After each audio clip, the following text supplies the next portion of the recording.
And now, preview time. So let's take a look at what's coming your way.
Oh, John, thank God. Williams, what the hell are you doing here?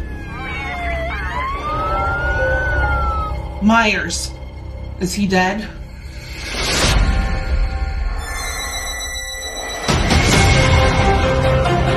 Myers has zero emotion. He has no motives. If he sees, he kills.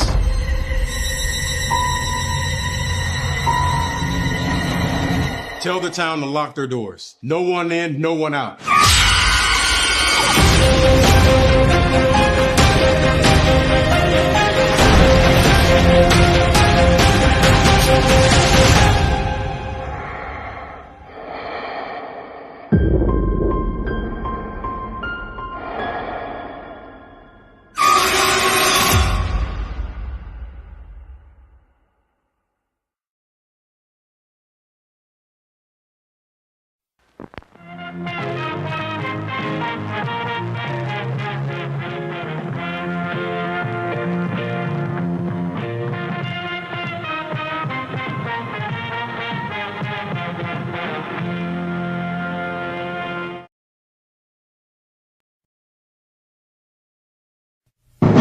The Jeff Meacham Network's Multiverse of Media. For over 15 years, the recognized symbol of excellence and the standard bearer in coverage of sports and entertainment.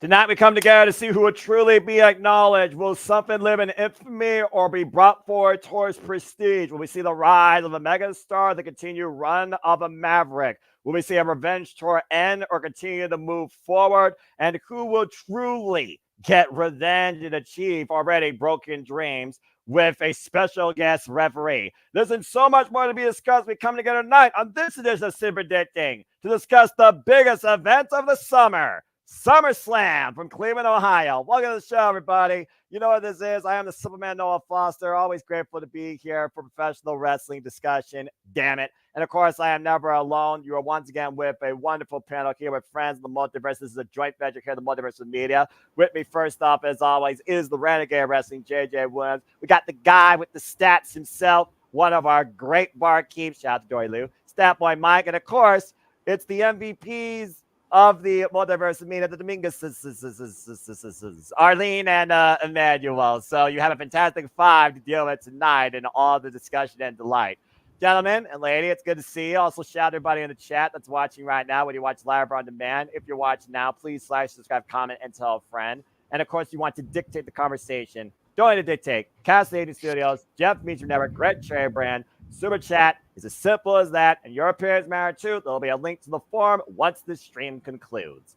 Now that I got all the shameless shills out of the way and introduced everybody, let's go ahead and let somebody else talk besides me for the next few minutes, shall we? Starting off with the guy you just saw me and him called TNA Impact, and of course you got to do a shtick. JJ, good to see you once again as we prepare for the biggest event of the summer that you will be leading with James, Walter, Bidgen, who knows who else, because I will be there live. Sorry, guys, I'm not on the call this time. Seems to be an tradition. But how you feeling about this weekend where it's not the biggest party, it's the biggest event of the summer? First of all, hey, it's good to be seen. You know,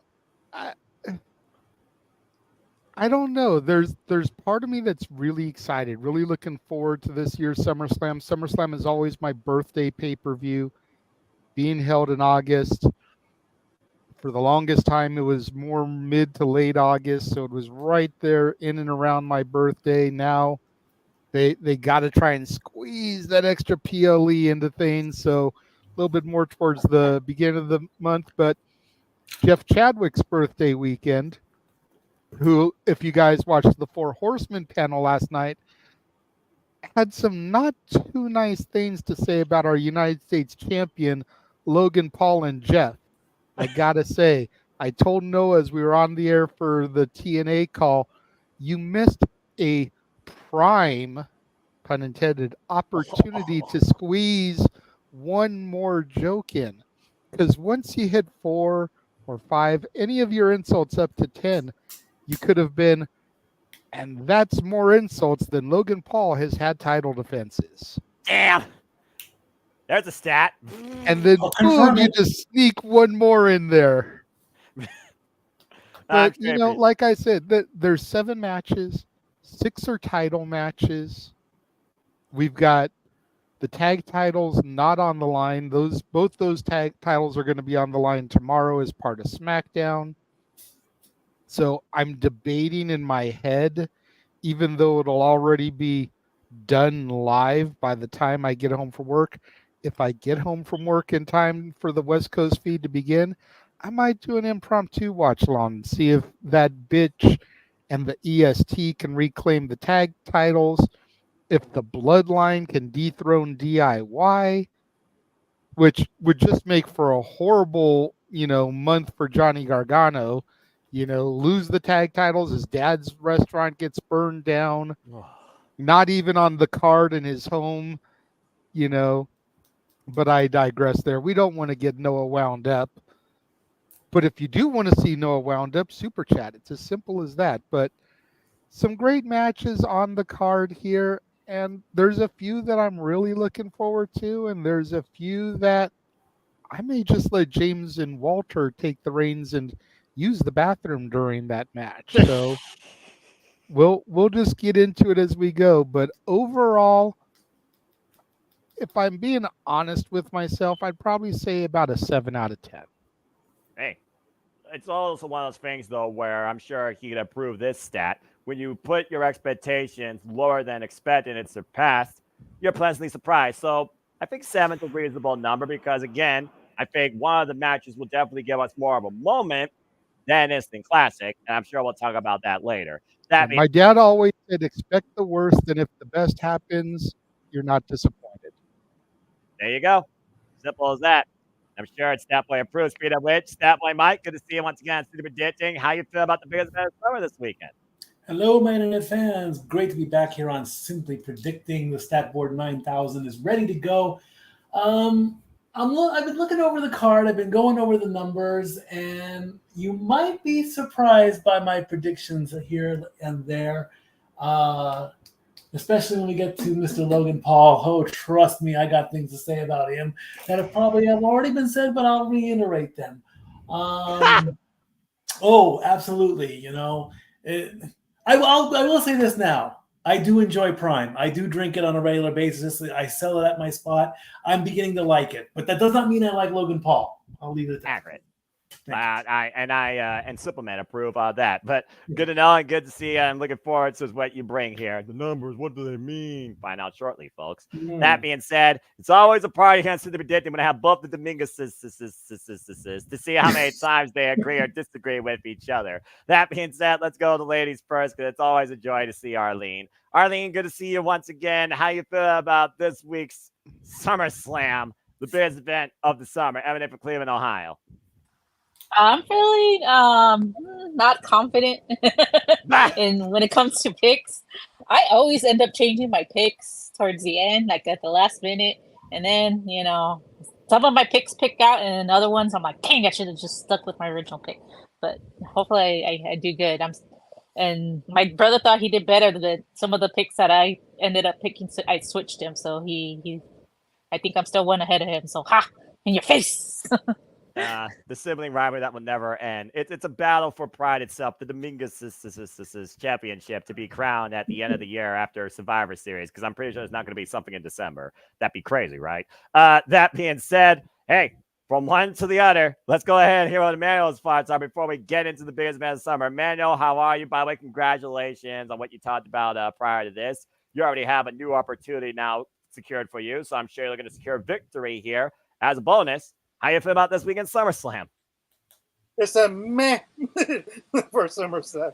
I mean, how can you top the Roman Reigns versus Brock Lesnar the forklift lifting up the ring? That you can never top SummerSlam out of that match. That's fair.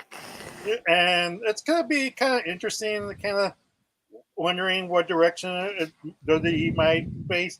And what championship are you talking about? This is what you should told me earlier, Noah. That way I could have done better with my picks. I'm a bias here. I play no favors across all 5 leagues that I literally host and score on my own. Speaking of which, for those that are wondering about score updates for WWE, NXT, TNA, AEW, and Ring of Honor, I will be doing all leaderboard updates come Sunday when I come back from SummerSlam, and I might even do a live simple take and simple takeaway thoughts on my live experience. Stay tuned for more on that, courtesy of the Simple Man's brand. But fair enough, Emmanuel. And again, good luck to everybody here that's involved in the WPLA to a degree. Why he's not been involved in everyone. I love when he's involved in the big ones, to say the least. And again, to those that fill out the form, thank you all by highlighting, acknowledging some of you here. And again, if you all are following along, let your predictions be known in the chat. But I think without further ado, why he has the booking order before I say the line, I see he has his hand up real quick. JJ, what's up? I just wanted to steal hosting duty real quick. Noah, since you are going to the show, since you will be in attendance amongst the thousands, probably close to 50, 60,000 people, how are you feeling about this card? Are you looking forward? What is your excitement level? This is the second year in a row you will be at the biggest party of the summer, sir. You would be correct. From Michigan to Ohio, as I am an Ohioan, I'm excited because at the end of the day, even if I may not be seeing the best as a fan of professional wrestling live experience, I'm there for the live experience. There's a lot of incredible talent here that I want to see get their moment. There's a lot of unique matches here across the board. Again, all singles, all championships, despite a grudge. There's some unique firsts happening here at the biggest event of the summer. And I have a feeling I'm going to acknowledge something pretty big by the end of the night, despite the fact the Wyatt Six are not on the stage Saturday night. So I'm just going to simply say I'm an 8 out of 10 because I'm there live, like you said. And who could beat that? The only thing better than that is calling it with you guys, which I'm going to miss, but it's become the annual tradition, whether I call it half or none. But yeah, 2 years in a row, and it's a different SummerSlam. It's entirely because it is a pay-per-view under the new era, the Paul Triple H Levesque era. I'm no longer in the era of sports entertainment. I'm in an era that is defined now by the words professional wrestling, damn it. And I love that to a degree, which has made WWE far more interesting for me. So I'm very excited. And yeah, I will be there live in case people don't know. So I don't know if I'm going to be a suit because it's going to be like 80 some odd degrees, but we'll see. But yeah, I'm excited for it. So now, without further ado, thanks for putting me on the spot there as I don't try and put myself on a pedestal. But hey, I guess I might as well say something. Something! Anyway, he's not part of the show, but I'm sure something's going to go down during this panel. So without further ado, as he's got the book in order, let's get right into it. Again, we have 7 matches. That's even less than last year, by the way, folks. No Battle Royal, no tags. They're all singles. 6 for a championship. 1 is a grudge.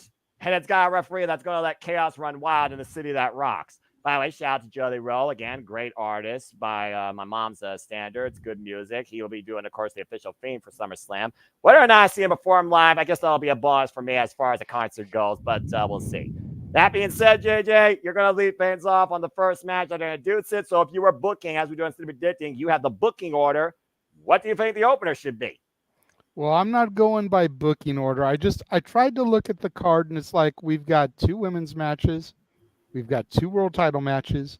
We've got 2 mid-card titles. and then we got the Grudge. So I figured I'd go mid-card, women, world, Grudge, mid-card, women's world. I thought And exactly that. And we're going to start off with Jeff Chadwick's favorite wrestler, Logan Paul Oh, Lord. versus the megastar, with everybody saying Say it. L.A. Hey. Nine. Yeah. Let's talk to you real quick when it comes to the United States Championship, also known as the Prime Championship, the Capitalism Championship. Since the Maverick Logan Paul won it back at Crown Jewel and has defended so far against Kevin Owens and singles action, Kevin Owens and Randy Orton, but LA Knight's been up his craw since beating him in the mecca of professional wrestling, Madison Square Garden. Finally forced the man to sign on the dotted line, and now we're here to see if the biggest event of the summer, the megastar, finally wins his first singles prize. That being said, I ain't saying anything else besides that. So let's go ahead and get JJ's thoughts here to kick things off and set the discussion. JJ, who you going with? Are you going with Logan Paul, or are you going to go with a new United States champion with everybody saying LA Knight? Well, I think we're all going to be in agreement here. I may be the only person on the panel that does not despise Logan Paul, but at the end of the day, it's LA Knight's time. Yeah. I don't think this is the only match we're going to get out of them. I know it was brought up on the Horseman panel last night about how Logan Paul's girlfriend, wife, fiance is expecting. So we're probably going to be done with him pretty shortly here. But we do have Bash in Berlin. Logan always adds value to those international shows. And we've got Bad Blood, which hopefully will have Taylor Swift live performing the theme song. Oh, but God. I digress. Stop putting that out in the ether. So I think we're going to have a series, a hat trick of matches here between SummerSlam and Bad Blood. And then I feel like Bad Blood will be Logan's exit for the time being. I don't think we're going to be completely rid of Logan. I think Logan enjoys being here. I think Triple H and Nick Khan and Stephanie McMahon and Endeavor and whoever else is in charge enjoys what he brings. Whether you like him or you don't like him, or you think he's been a good champion, or you think he's been one of the shittiest champions, he has brought a new aura to the United States title by the fact that it's been featured every time he's done an Impulsive show. He's taken pictures with the title, with former presidents. Again, let's not go down the rabbit hole to Wonderland about how everyone may or may not feel about that president. But he's still taken photos and had those posted on social media and retweeted and reshared and gone viral. He's been on red carpets with that title. He has brought a new level of exposure to the United States Championship that I don't think it's had in a very long time, if ever. And for that, we all need to be grateful to Logan Paul. Again, whether you like him or you don't. But it's LA Knight's time to shine. Period, point blank. Last year, he won the worthless Slim Jim Battle Royal. This year, he walks out of your home, Cleveland, Ohio. Yeah. Your new United States champion. And that's not an insult. That is just a fact of life. That's what I was waiting for. Before I go ahead and see if anyone disagrees, and we all just say yeah in unison after I do the countdown, I do want to acknowledge the 28 of you so far has put in your predictions. And I'll no DQ, the City Predicting community, and of course, my ACW crew, and shout out to my Horsemen of Predictions. Go check out our panel last night. It was a hell of a good time. Shout out to Include Not Limited to Jerry Schlatter, Kimberly, Charlene, Carter Moore, Big _ Space, best name ever, Dwayne Atkinson, Chongo Shako, Mr. Adrian Hannigan, DJ W, Brandon R, Brad Hendricks, Chumbawamba, and Alistair Kiefer, just to name a few. Now, before I give the poll results and then we go to stats, let me just go ahead and just set this out real quick as we do, because this is what we do on Super Predicting. He has set the argument now for a new United States champion, L.A. Knight. Now, usually I ask if anybody has a disagreement, but I think he's on a roll here saying we're all going to be in unison, so that's why I'm going to do this. After I say go once, going twice, and I do this for the third time, if you all agree, just simply say yeah, and then I'll let this man give us some stats. So again, unless anybody has a disagreement, does anyone think that LA Knight is not going to win? Going once? Going twice? Yeah. Yeah. We're all on that gravy train. We're all with LA Knight here. Before we move on, And for the record, even though she's not here, Natalie has LA Knight as well. I was about to. I have her picks. Too. I appreciate that because, again, Natalie, we value you as part of the multiverse of media and the WPLE Predictions League, too. And she's actually doing okay, by the way. Again, score updates will all be all 5 leagues on Sunday. I promise. Stat Boy, what you got regarding the United States Championship and these two men? Then, Arlene, I saw your hand. And then we'll move on to our next match, which Stat Boy will be. I'll just go quickly. He's had the belt for 271 days. That's 200 days too long, in my opinion. I'm sorry. This will be his 15th match overall. So, he's doing his thing. I get it. He's a businessman. He's an entrepreneur. He's about to be a dad. I get it. I just would have liked to see a little bit more of him so that my total disdain for him as a competitor wouldn't be so, biased. I agree with what Renegade said. This is LA Knight's time. He deserves a belt. We might have called it too soon when he was chasing Roman in the Universal title. This is a great stepping stone in his career. Let him. I can see a trilogy. Also, I can agree with that as well. So let's have a new champ. Let's have the first new champ of summer 2024, and everybody says LA Knight. That is my pick. Yes. And just in case those are wondering, across Championship Network Casting Studios and my YouTube channel, I have now put the form in the chat. All you gotta do is click the link and fill it out. Super simple as that. And Arlene, I saw your hand. It is 90% in favor of the megastar versus the champion across 28 responses so far. But Arlene, what do you have to say regarding this before we move on? Oh, nothing. I was just agreeing with just let me and JJ have it. No, with Taylor Swift singing Bad Blood at Bad Blood pay-per-view. Damn it. Let us have it. We don't ask for much, damn it. You asked for too much. I got something to say about that right now. No. It would be the perfect birthday present for Statboy to have it will not. performing on his birthday. I will not have that 37-year-old pop princess on my screen on a PLE. I had enough of her at the Super Bowl. That's my day. It's Kane's birthday too, if you really want to be technical about it. But I will not have that red-haired KC wannabe fan who doesn't know probably an inch about football on my WWE screen. Thank you. Okay, Stat Boy's rage engaged. Yeah, damn it. I wasn't going to go that far, but I wouldn't mind seeing her versus Carrie Underwood because I think Carrie Underwood has more talent in her blood. That being said. Sounds like Stat Boy has some bad blood with Tay-Tay. No. I just wanted to get that out there, You got a puppy on camera. Well, let's go. Love. Let's see. All right. Well, that being said, I don't think he's going to be in any trouble.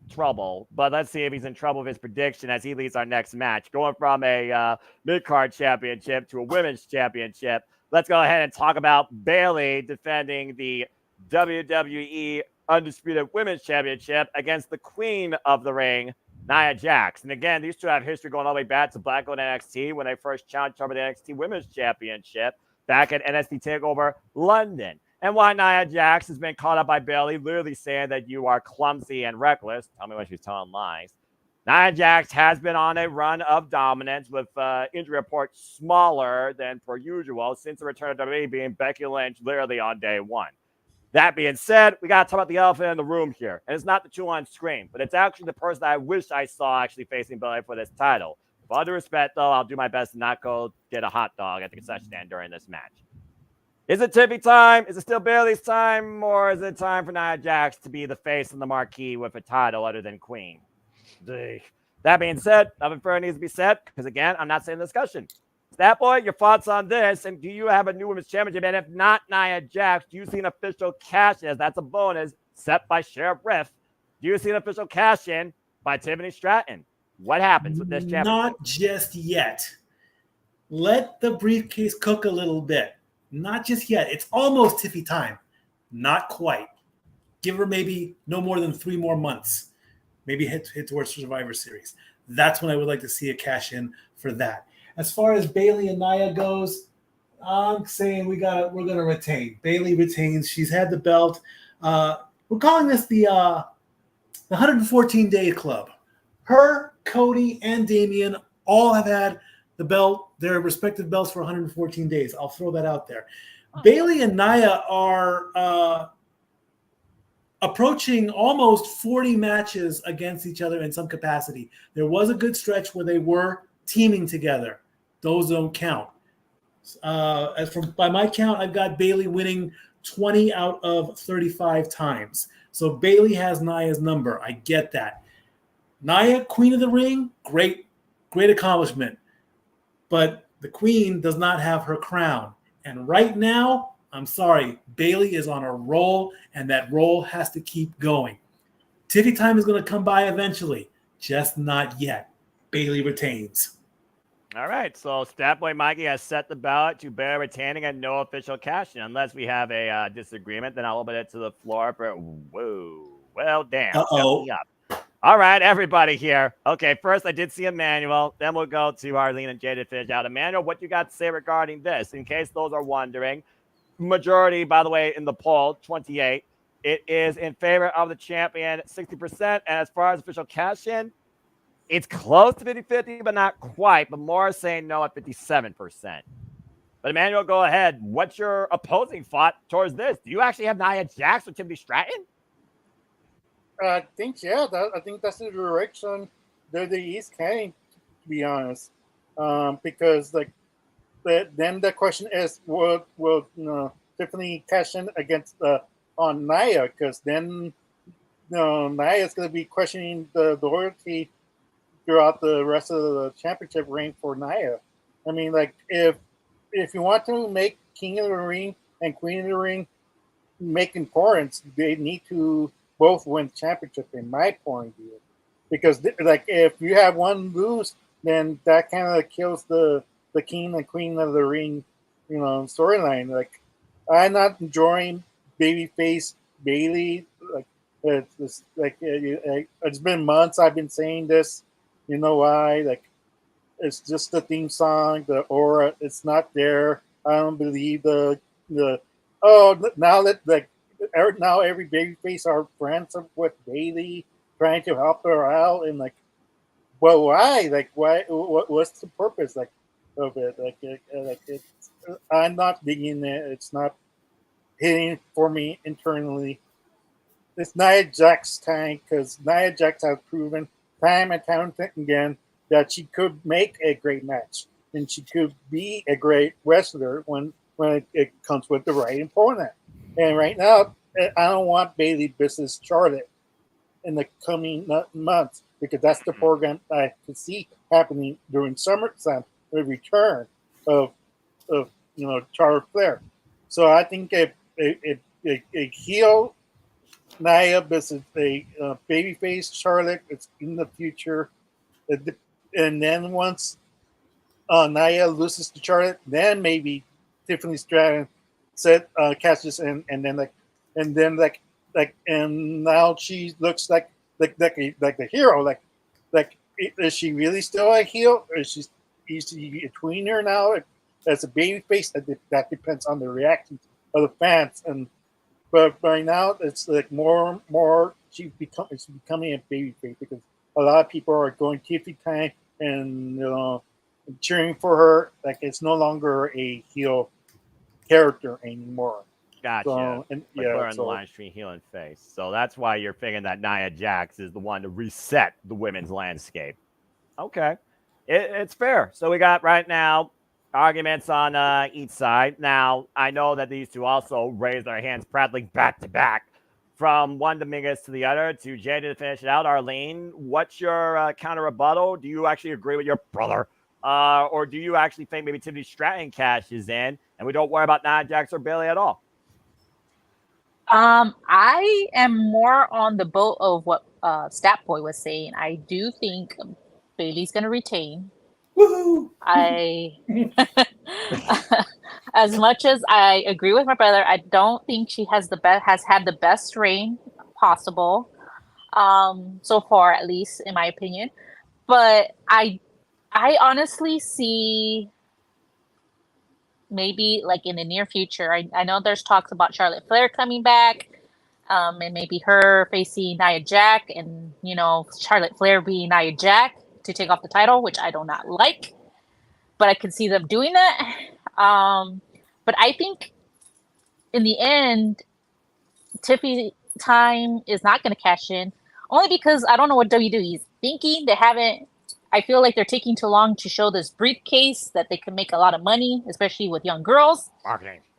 Yeah, like I think they're taking a lot of time with this marketing just to come up, and their reasoning for her to just come out with a briefcase with Bailey like beating like basically breaking her briefcase, and this is how they introduce it. I mean, I think it's stupid.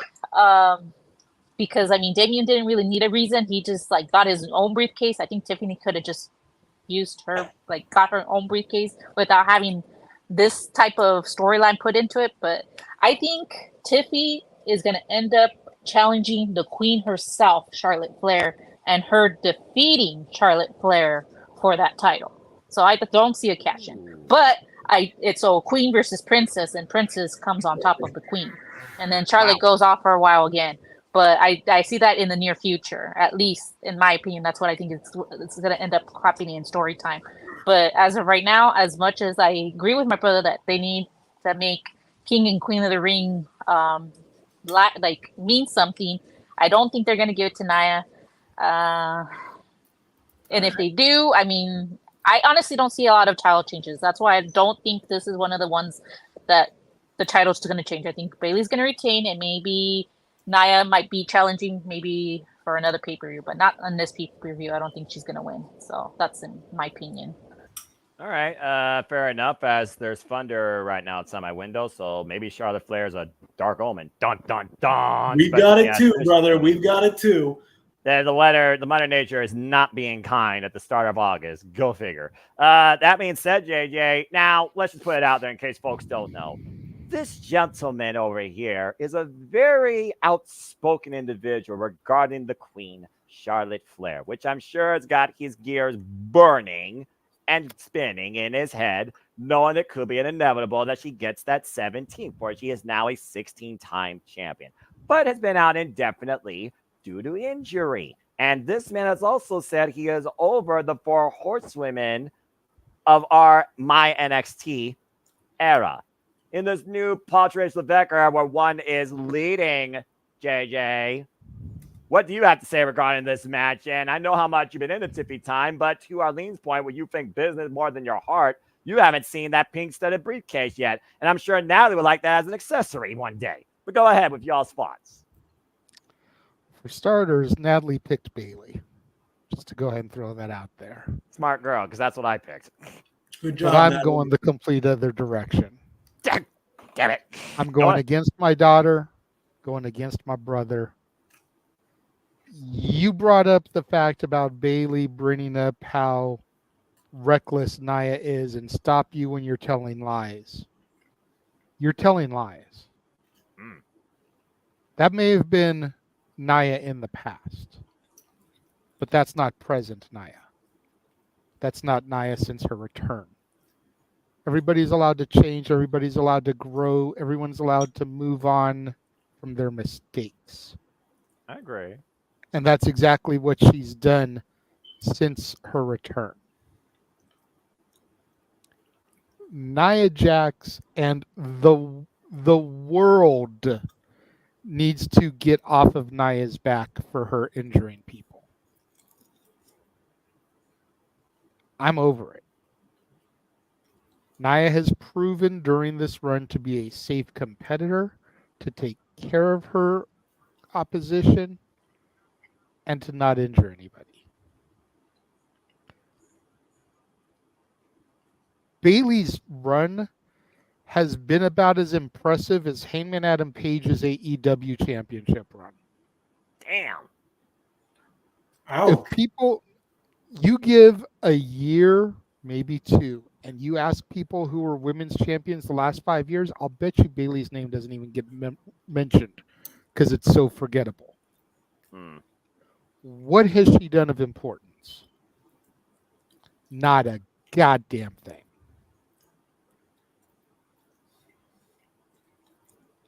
Bailey has been a placeholder. That's it. They needed to get it off of Io. They couldn't go heel to heel.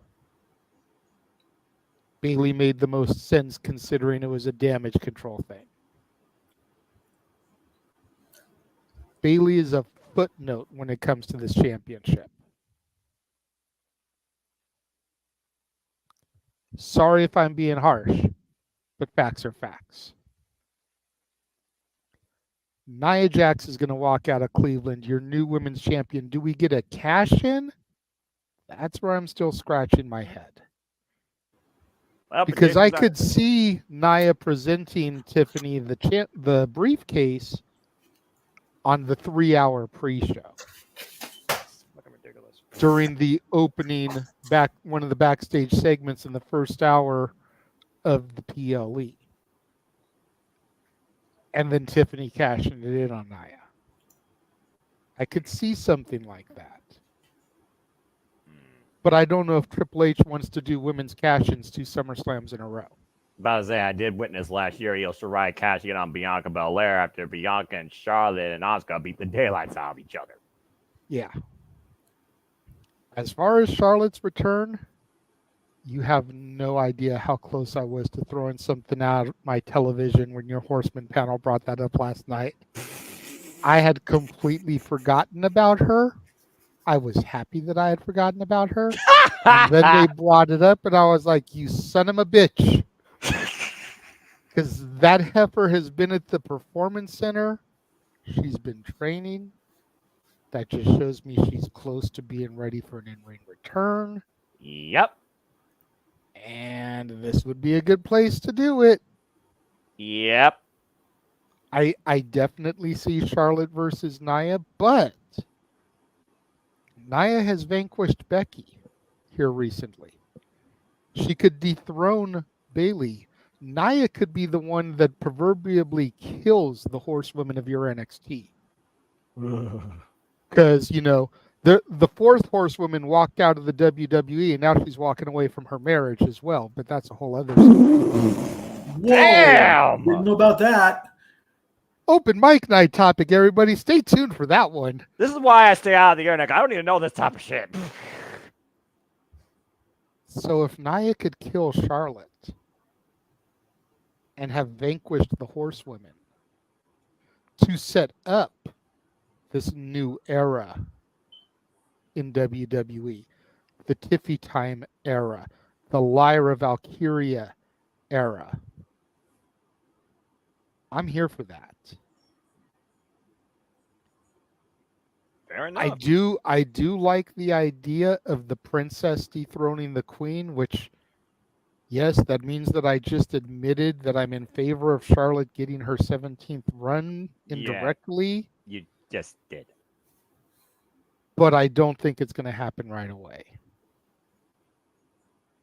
I think we need to give Nia the belt, let her have a run. If anything, to what Statboy was saying about Tiffy cashing in at Survivor Series, maybe let Charlotte dethrone Nia at Survivor Series. And then Tiffy can cash in at WrestleMania. And we can have, for the first time ever, a women's cash-in on the grandest stage of them all. I actually do hopefully with me and the Dominguez is all in attendance to watch Tiffy Time ascend to her throne. Yeah, y'all just want that moment. Y'all just want to see her hit the jackpot in the city of sin. I just know it. All right. Fair enough. Damn right. Fair enough. Long-term storytelling, 777. All right. Before we move on, Emmanuel, I see your hand up. What do you have to add besides that? Just to make it clear, by the way, folks, predictions, like match cards, subject to change. Your predictions, you're allowed to change. They are not final until I close out that form. It's closed out 7 p.m. Eastern Standard Time on Saturday night, the actual start of the show. Emmanuel, what you got to say before we move on to our next match? And Arlene, you'll be leading it. Yeah, JJ made the biggest burn of of this year. I mean, like, how do you even come back with that? Like, yeah, dang. But the logic, like, guess who has been catched and the most? It'd be Charlotte Flair. That's true, actually. You're right. As a reminder that that's why, like, I have a funny feeling that Charlotte Flair is gonna have a small little tight like rain, and then poof, it's gone. That burn hurt so bad you need cortisone and Neosporin. Yeah, exactly. Yeah, even Sasha Banks felt it wherever she lives. All right. Fair enough. And honestly, I can see a cash in having a Survivor Series, and you were talking about the U.S. title. LA Knight and Logan Paul with their beef and how much they can bring up each other in the ring. You could bring up Best of Seven Series back with those two for the United States Championship, which is something we haven't seen in a long damn time, I think, since John Cena and Booker T. And I wouldn't mind seeing that, honestly. So, again, I do think a lot is going to be built out of this, where Bad Blood might just be a bridge point towards what culminates at War Games. Because, War Games right now is the last of the PLE of the year. It leaves December completely wide open before they move to Netflix, before we reset our way to the Royal Rumble, which, again, is in February. And in January is completely open. The hell? So, again, we'll see. All right. Well, we went from mid-card to women. Let's go to World Championship. And again, Arlene, you're leading. And how fitting you're leading this one. El Campeón. Damian Priest defends the World Heavyweight Championship against the King.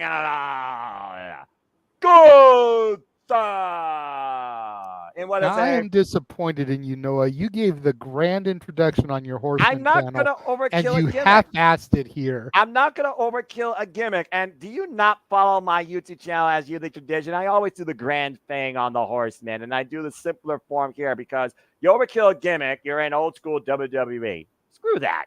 I tell you what, if someone super chats you $5, then you can literally do a solo shot, man. I'll do the whole damn thing over again. That being said, I go ahead and give the opening, code opening here to Arlene.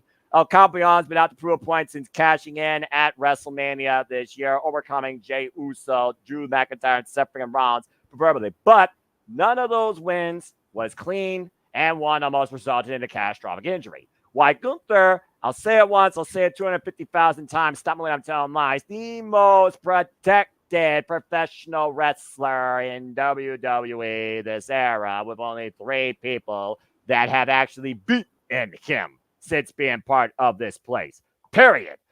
That being said, though, you kind of echoed my thoughts when it came to King, Queen of the Ring, because in past, I would think that would lead you to championship glory. Now, cause and effect. Most of us said that one person with a crown isn't getting coordinated with the gold. Does this one, though, especially what's been judgment calls lately and Judgment Day that have been anything but innocent as of late, it seems. And that being said, before I give it to Arlene, put up the graphic where I will actually give you all the proper demand for your gratitude for who could be your soon-to-be new World Heavyweight Champion, the Ring General, Gunther. And now, Arlene, I give it to you to tell me if this time will live in infamy or do we restore prestige to this sport and Raw finally becomes sacred. This is one of the ones where I am kind of like not sure. I don't see a lot of titles changing. I was watching your guys' Simply Predicting, and I saw everybody had like 5 title changes. I don't think 5 titles are changing at this pay-per-view. If anything, 2 tops. Well, 3 tops, actually. Sorry, take that back. 3 tops. But I do not see 5 titles changing. This is one of the ones where I'm not sure. Something tells me that Damian Priest is going to retain. And this is going to lead, but at the same time, the next pay-per-view is Bash in Berlin. And it's like, if they have another match, Gunther's going to get cheered and Damian's going to get booed. So it's like I'm kind of like back and forth on this one. I feel like Damien is somehow gonna retain. Not confident, only because I don't see a lot of the titles changing, and this is one of the ones where I'm not sure that the title's gonna change yet or not. That's kind of where I'm at right now. I do feel like maybe one of the Judgment Days hits Gunther, and once Damian Priest sees like the replay of how he was able to defeat Gunther, maybe he gives him another chance, and that's how you lead to Bash to Berlin. And then there's leaves more tension, and that's when maybe they cost him there, or Gunther goes. But something tells me that somehow Damien's gonna retain. I'm probably gonna change this one, but this is like a 50% yes and 45% no.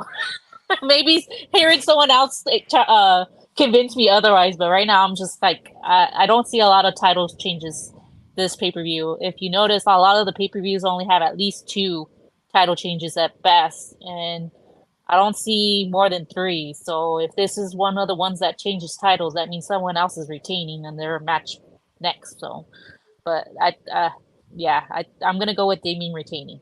I love the fact that I started with her and she's still so polarized in her decision. She set the ballot to Damian Priest retaining. All rise for El Campeon. As I saw your hand, and we'll lead off with you because it already sounds like we have a disagreement. Before I give it to JJ, quick stat here. While you're about, what you said, 45, 55, it is 64 to 34 in favor of Gunther becoming the new World Heavyweight Champion. Now let's see where JJ stands on that side of the ballot. JJ, the floor is on you and Natalie. Now, I also will say this for those that don't know, Natalie appreciates her Campeon as much as she appreciates her mommy. So Judgment Day in the Renegade household might be pending based on what he's saying. Okay, JJ, what's your thoughts towards this World Heavyweight Championship? Does it stay in infamy? Or do we finally bring prestige to the sport in Monday Night Raw with Gunther holding the World Championship finally? Long overdue, in my opinion.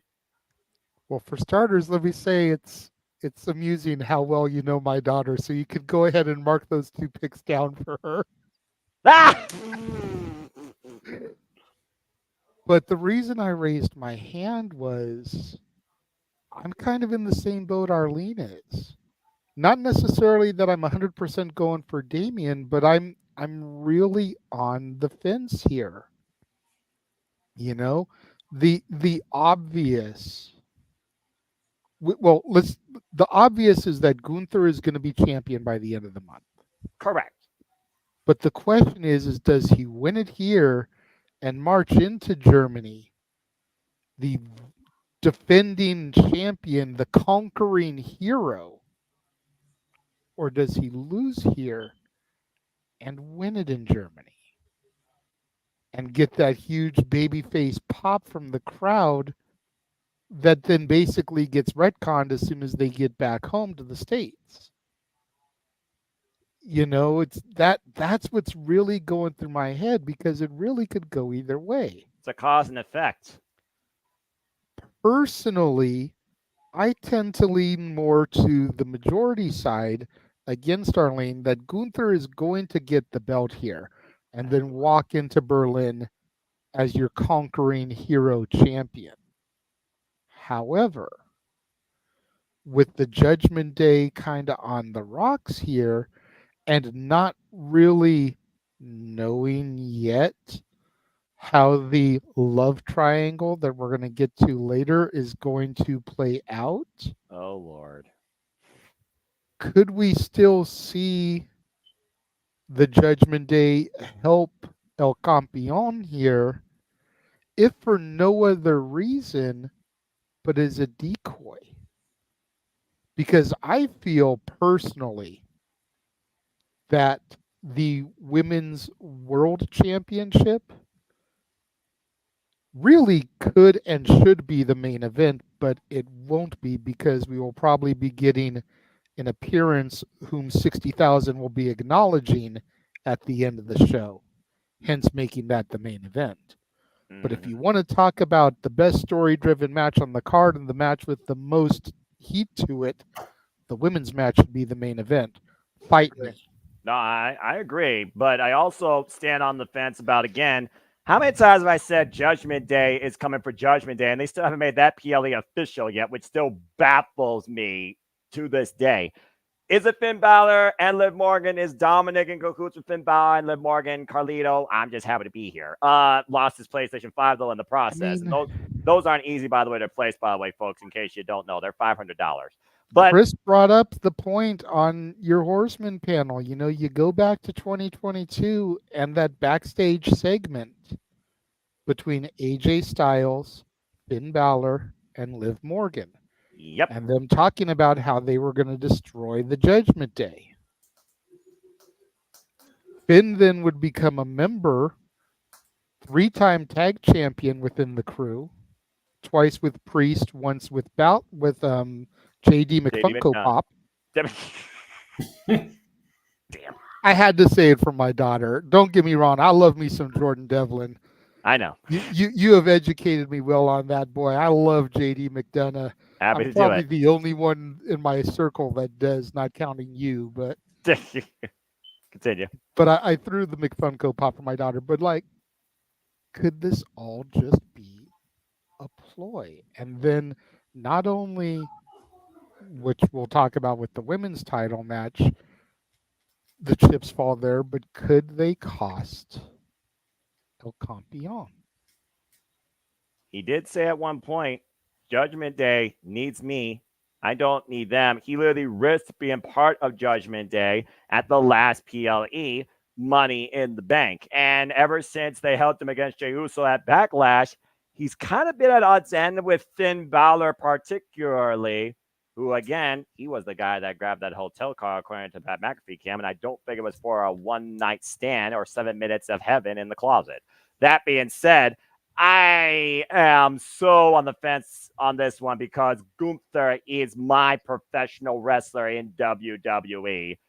Damn it. But that being said, technically speaking right now, it is a Damian Priest and on the fence, but it sounds like if you're separating heart from mind, you do think El Campeon might retain here because of a ruse to a bigger angle that might involve Mommy and breaking Natalie's heart, or at least half and half. So technically it's 1-1. That being said, you guys already know the poll. Arlene, I did see your hand. Then we're going to go to Stapler with the stats and Emmanuel to finish it out. So Arlene, what you got to say real quick? Oh, nothing. JG brought a good point up about like where this match lands, whether it's the championship or the for the men's first or the women's. I don't know. We'll see. Cause and effect is what I'm seeing here. Judgment Day has two arcs right now. Cause and effect. I feel like if there's a betrayal in the beginning, there's no betrayal in the second one. They can't be two betrayals. That's why I'm like, it depends where the betrayal happens. Because you still because if you think about it, it's like Dom, like if you notice when they did like the entrance, it was Damian Priest, Rhea, one group, Finn Balor, Jamie Dunn in another. Dom was by himself. Where does he stand? So it's like you can still have that. Where does he lie? Is he gonna join now Damien's group? Is he gonna side with Mommy, or is he gonna? That's what I'm saying. Like I feel like there's only gonna be one betrayal here, and then the next betrayal is going to happen at the next pay-per-view because they're like, no, Dom's like, I'm with you guys. I got Mommy's back. I got, and I'll get to why I like what's going to happen in the women's, but I'm just saying like, he's going to be like, I'm with you, Damien and Rhea. I'm not with the others. I got you. JD McDonough. I blinked. You had a moment, but I got you. There you go. Yeah. You're making sense because who's one of Dominic Mysterio's greatest influences that knows how to lie, cheat, and steal? Orderly. And I bet that's what JJ wanted to bring up because I saw his hand go down, but then I saw him going like ding, ding. That's the thought. Am I correct? No. What I wanted to bring up real quick is before you threw it over to Mike or Emmanuel, because I know they're itching to talk. I just wanted to bring up this image real quick and just be like, who would have thought that these guys would be fighting for the championship? The world championship. Look at the work they've put in to transform themselves. Respect. I always will admire people that do what they need to better themselves in this business and in life. Mad respect to both. And might I add, by the way, Damian Priest has a special coming up this weekend in Cleveland. You could actually learn more about his story courtesy of W24 live in theater. So if you're in the Cleveland area, go check that out. And also just putting that out there, that might also be a red herring for things to come when it comes to our campeon. That being said, all right. Well, Mike, again, a lot of food for thought, but the bout does stand 1-1, as I have not officially given my choice, but I think people can kind of guess where I'm leaning towards, or I believe the sport should be respected and sacred. But what you got to say regarding this, and then we'll close it out with Emmanuel, and then maybe we'll do a commercial break and talk about the other half. Go ahead. You have an Austrian who, in my eyes, is a Russian from the 80s who wants to go into Germany to be as dominant as can possibly be. If you know the reference, you do. I am going with Gunther in this match. Here's why. If you can tell me when the last time before losing the Intercontinental title, Gunther was pinned, not the last time he lost, because he lost with Imperium. So Giovanni and Ludwig Kaiser. And Ludwig Kaiser would have eaten the pinfalls easily. When was the last time he was truly pinned to lose a match? Look it up. You're going to have to go far way back. And JJ's NXT against Braun Breaker, and prior to that, the only other time he got pinned was Ilya Dragunov and actually took him at 36 for the NXT UK Championship.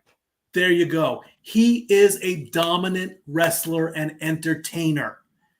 Sammy beat him to get the belt off of him, to give him the longest reign. Great, great story. We know that. I have said before in rants in the past, when he drops that title, when he loses that title, he is the contender. He is the guy. He can do it again. Do we want him at the level of Roman Reigns? No. Been there, done that. 1,300 days, way too long. Right. 800 days, too long. 600 days, too long. 500 days, okay, maybe. 400 days, even better. Give him a year run with the belt. I'm okay with Gunther being the champion because of his dominance, because of his performance in the ring, because of he is iron, he is stone, he can't be beat. Okay, Rocky did beat Drago in Rocky IV. We know this. About to say. Yeah, but they had to go through the entire match, all 15 rounds, and they had to punch and punch and punch, and they can't punch no more. That is Gunther today. I'm okay with him being champion. I want to see him champion because then he's and you know that's as high as he can go. But do not play with Roman levels ever again. Gunther wins. This is their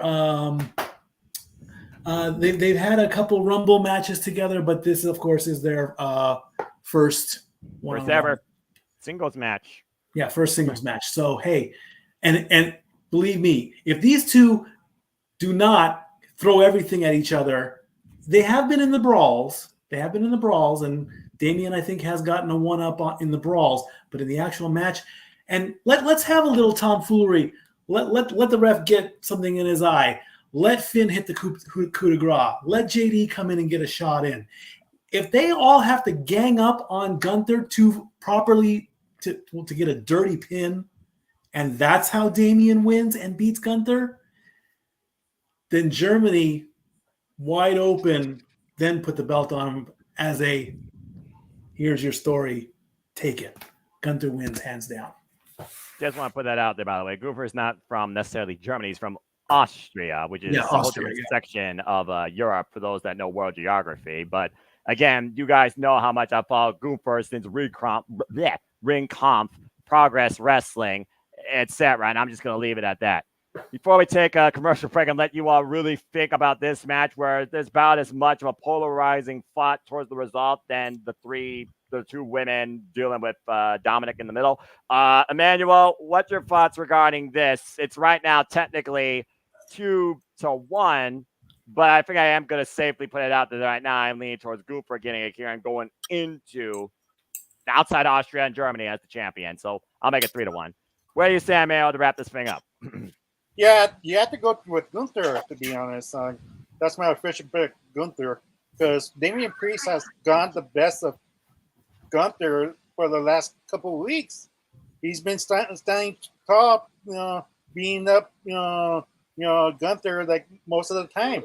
That's the truth. Like in the last couple of weeks, right now they're trying to their best to make Damien Priest look credible, and that he's able to defeat Gunther. That's why Arlene and JJ are questioning their picks. But in reality, like it doesn't matter if he gets the championship right now in SummerSlam, because either way, once he goes to his home country as champion, they're gonna cheer for him. And then there's no really storyline. Like why would Damian Priest give Gunther another title shot? Like it wouldn't make sense. So it would be more make sense if Damian Priest does the rematch clause for Gunther, like, and kind of question the Lord, because Damian has hey, I don't need the Judgment Day.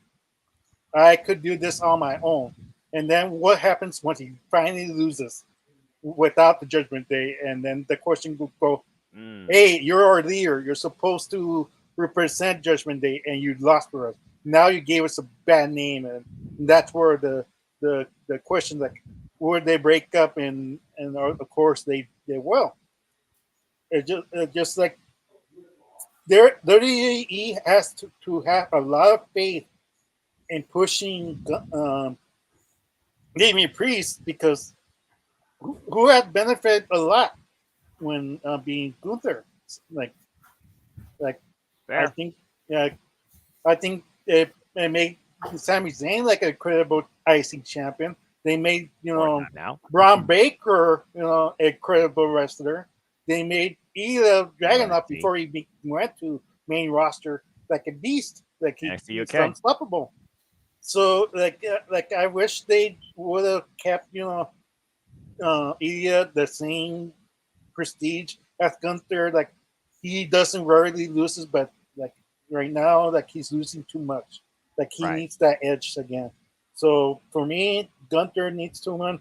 There has to be a great reason why Damian Priest has to beat Gunther, because if he wins Gunther, then he's gonna keep the title until Royal Rumble or maybe the next WrestleMania, because like I don't know who else you could pair him against. Well, I mean, I got a few ideas because again, I followed Gunther, his career in over the top wrestling. He had a rivalry for a period of time against Jordan Devlin, and after turning Finn Balor's chest into mincemeat, I think JD McDonough could be somebody that could try and target Gunther, because even if this Judgment Day cause and effect storyline fallout debacle happens, I gotta imagine that JD, Finn, or even Dom for that matter, might want to go after the World Heavyweight Championship, and maybe they don't want to do it against Damian Priest. Again, like JD talked about, there is a bigger story here that's probably causing this polarization.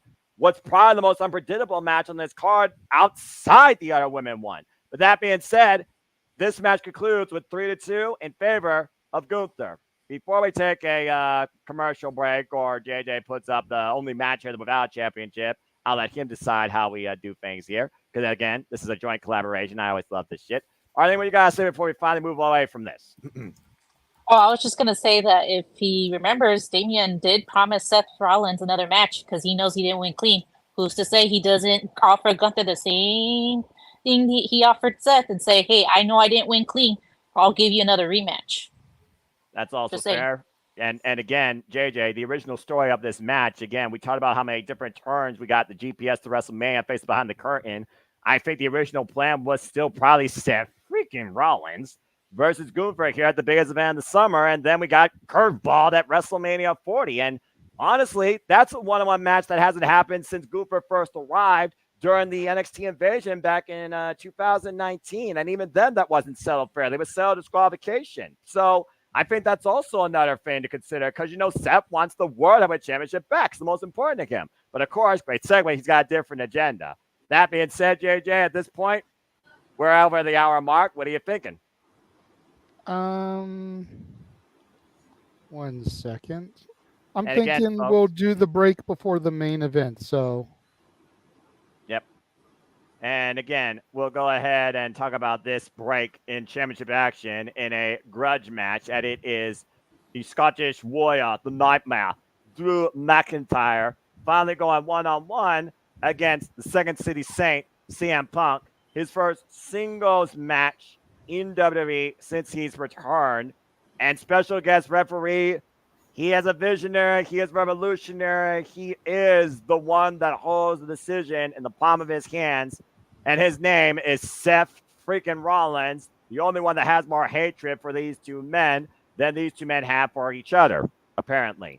This all stems all the way back from Survivor Series War Games, of course. And of course, we built all the way here for Royal Rumble, for WrestleMania, where the definition of karma as a bitch has gotten the better of Drew McIntyre after praying CM Punk got injured during the Royal Rumble. And every time Drew McIntyre had a championship or a chance for championship, CM Punk has cost him, including the moment he had WrestleMania that only lasted 5 minutes and 46 seconds. Why CM Punk and Seth freaking Rollins' hatred is well known across all social media, apparently, ever since CM Punk arrived and Seth saying, we don't need you here. You're a cancer, you're a parasite, and now you cost me the most important thing. Actions have consequences. I don't want to say this is Rock and Triple H and Shawn Michaels ass where you think the referee is going to call it right down the middle and then not at the very end. But I do think there's a bigger story here when it comes down to the absolute hatred that two men have here regarding CM Punk. That being said, I do think there is a bigger story here for somebody going after somebody else instead of somebody going after a championship. And I'm going to leave it at that as your cold opener. So now the ball is, of course, on, I believe this is the fourth match being done here. And she will be right back. So, all right, I guess I'll give her the next match, and I guess I'll kick things off here. This is going to be a fight. This is not going to be a wrestling match. It's going to be a fight. There's a reason why there's not a title on the line. It's pride. It's hatred. There's a guy wearing another man's wife's name and dog on his damn wrist, for Pete's sake. And he's going to try and rip that off his wrist, blood included if need be. But we also got to consider ring conditioning. How well is CM Punk ready? Hey, well, you know, I was able to chat long enough. That being said, switching gears, Arlene, you're the one that's going to change the culture here and talk about who wins this grudge match. Do you got CM Punk or do you got Drew McIntyre? Thanks to Seth friggin' Rollins, who's going to decide it all in the end, how he wishes. I think Drew McIntyre is gonna win. I think, yeah. He's been losing. He says with confidence. Yeah, I know, with so much confidence. Yeah, no, I'm just kidding. Only because I feel like Drew's been getting screwed a lot, so I feel like him, like maybe some CM Punk ends up like hurting Seth Rollins in some way, and then Drew McIntyre does his finisher. I don't know his finisher, but and then DDT, Claymore, one of the two. Then, maybe he'll use his own. Yeah, and then Seth Rollins wakes up and he counts 1, 2, 3. So I think it's going to be Drew McIntyre. All right, simply put, and I think it's simply put regarding this grudge match as far as who I think is going to get the revenge more, but it doesn't mean they're going to get the decision. Before I open it up to the rest of the panel, as the ballots are set for Drew McIntyre, it actually is majority favor to Drew McIntyre, 61% to 38% across now 31 sponsors. Again, get your opinions in, folks. Thank you for joining the discussion and joining the predictions league. So the ballot's been set to Drew McIntyre unless we have a polarizing option going one. Yes, JJ, saw your hand first, and I see that mark. To JJ, who apparently has an opposite argument. JJ, what you got to say regarding this? Arlene, I love you, but if Drew McIntyre wins, then there's no point in continuing the story. I think Punk needs to get the victory here so that we can end up at Bad Blood with Hell in a Cell. Because I think that's the end game for Punk, Drew, is Bad Blood, Hell in a Cell. Why else would they be resurrecting Bad Blood on the anniversary of the inaugural one where Hell in a Cell debuted? Right. Because they want to give me a birthday party. That's why. I think we're going to end up, I think the Hell in a Cell match is going to be Drew versus Punk. So I think Punk gets it here. Does Natalie agree with you? I think Drew will probably get the rubber mat, the second match, to force the rubber match. And the second match will probably be at Bash in Berlin, which Drew has failed miserably every time they've gone overseas there. Oh, Lord. So I think this might be kind of a give back to him for his failures. Fair. I mean, it's a fair argument. Before I give my thoughts real quick, what does Natalie say? Natalie has Punk. So, but she does say she might fast forward this match because she can't stand Seth freaking Rollins. Damn. So here's my thing. You're talking about the end game being Hell in the Cell. That makes sense, right? It's the ultimate gimmick, right? But what does CM Punk want in the end? He wants revenge. He wants his pound of flesh. He wants his family namesake back off Drew McIntyre's wrist. I don't think this ends until he does that. And I think it ends by blood and sheer brutality. Doesn't get more violent than Hell in the Cell. And we've already heard that Seth freaking Rollins absolutely hates CM Punk. But as much as he hates Drew McIntyre, not more. But again, respect was garnered to Drew McIntyre at WrestleMania. None's been garnered to CM Punk at all. If CM Punk gets out of line with Seth having absolute power over him, I don't think Seth would hesitate one moment to plant CM Punk's head in the mat versus Drew McIntyre. I don't think this rightfully ends till CM Punk gets the ultimate victory. Sometimes you don't need to do 50-50 booking in a great rivalry. You just need to have somebody finish the story when it matters. I think you're finishing the story when it matters, but I think for the story to really escalate, considering this is the first time ever one-on-one matchup, I'm actually going with Drew McIntyre getting the win here, and I don't think it's even going to be Seth counting the fall. I think Seth does get taken out, and somehow another referee who's been screwing Drew McIntyre over his words actually helps Drew here. I'm going with Drew. And it won't be easy, but I think it's just going to raise the ire of CM Punk, where Drew has been on CM Punk's mind. Maybe now CM Punk will be on Drew's mind or vice versa. I'm getting all the words confused. I just think right now Drew is more vengefully driven than CM Punk to prove a point right now in what is their first ever match. Hell in the Cell is where CM Punk culminates it, but I think Drew kicks it off with victory. So I'm going opposite of you, and I'm saying Drew McIntyre. That being said, Step Boy, what you guys say regarding this? I agree with my brother. You said Drew wins first? I said Drew, but so far Arlene also said Drew, but JJ and Natalie, they both said Punk, so it is 2-2. With you saying CM Punk, it's 3-2. I agree with my brother and my niece. And let me tell you why.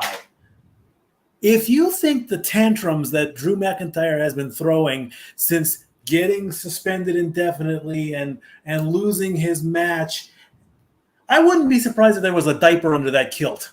Okay? And the award for Tantrum of the Year goes to Drew McIntyre. Okay? If you want to see that Scotsman go nuclear, make him lose the first one. Give him the win in Berlin for the second one to redeem himself for that. Fine.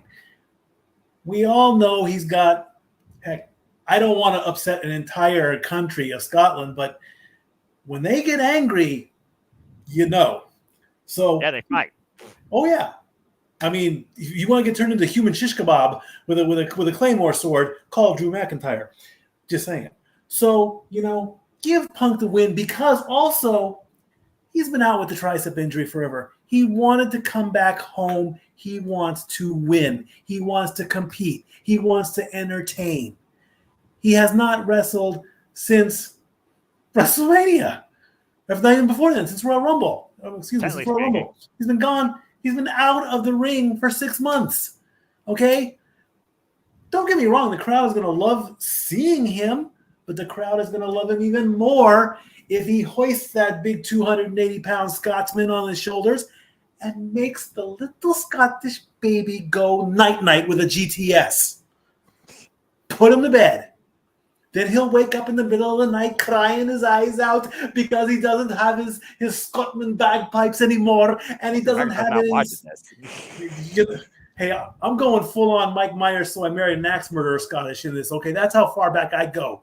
Donkey. All right. No, Damn. no. You go back we're that not- far. You go back that far, dude. After Punk hits him with the GTS and wins 1, 2, 3, haven't put a single dime on him, like Scrooge's #1 dime. There you go. All right. Well, all the Disney references. We're not Hopefully you Universal get Studios that Tour, one, no. Noah. Computer Brown Stadium. I know you don't watch that type of stuff, but Nah. when once you were a wee lad, I hope you watched DuckTales. I did. Look, I'm not going to lie what I once was, but I'm only what I'm going to choose to be in this day and age of professional wrestling. And again, it's a valid argument, but also ring rust. He's been gone for a long damn time, like you said, and I don't think a torn tricep recovers that damn easily, but it's still a lot easier to also recompromise. And I'm sure Drew McIntyre and Seth freaking Rollins are salivating at the sound of that. So again, it's no one of those matches that could go either way. But we're starting something bigger here because the bad blood is going to boil over. There's only so many times Drew McIntyre can actually be saved by Wade Barrett before he's terminated, okay? We've already seen him hit Adam Pearce. You don't go any further than that without hitting a commentator named Pat McAfee or Michael Cole at ringside or Corey Graves. And I don't think those are going to happen. So that's why I think Drew has to win to diffuse himself a little bit. But this rivalry is only just beginning. Truly, now it's just beginning. So that's my take. But I understand what you're saying. That being said, it's 3 CM Punk, 2 Drew McIntyres. Emmanuel, do we tie, or are you in favor of the Second City Safe winning this week at the biggest event in the summer? Well, I think it might be CM Punk that might win this, to be honest. But WWE missed a big opportunity for a triple threat because Seth Rollins is really not necessary for a special referee match. You sure about that? Yeah, I'm sure about that because think about it. Like Money in the Bank, who do you also screw in that match? Seth Rollins. So it's like one of those things like the triple threat match that all three hate each other. This made sense for a SummerSlam match, but they screwed that up. But the only way I could see Drew McIntyre winning is if he keeps the hand bracelet that that Punk has, and Punk is going to keep pursuing until he has that thing back, and then that'll be the Hell in a Cell match when he finally wins, and then he gets his hand bracelet back. But other than that, like I feel like Seth is going to get knocked out by a Claymore trying to hit Punk, and then like the referee's down, and then is there a possibility, Noah, hear me out? Because there's in the past in the WWE, WWF, when there's a special referee, there's been 2 people having their shoulders down. 1, 2, 3. Lord. And then come on, no. It has happened before. It has, again, to play devil's advocate, it has. But if that happens, then the match basically is thrown out because nobody wins or loses. It's just... That's a cop-out. I mean, exactly. I agree with you on that, Emmanuel. It does happen. Stone Cold famously did it, with Undertaker, Kane. I get that. But at the end of the day, if you're going to build up the story and say nobody wins, cop-out. No. It's not like I'm not saying a cop-out. Like Seth uses the discretion. He sees, for example, Punk winning, and then and Drew McIntyre has an excuse. Hey, I beat you too. Look what happened. And then they show the 2 angles, and then that's what leads to the second match. But all right, I know you're not a fan with that. I'm not here, but that might cross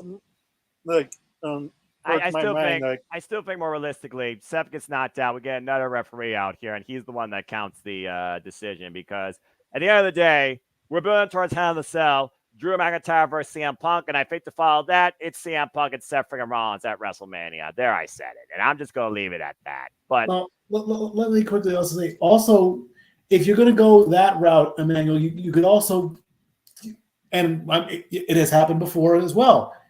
They could be fighting, and Seth says, "I don't care, I'm out. Nobody wins. I'm walking away."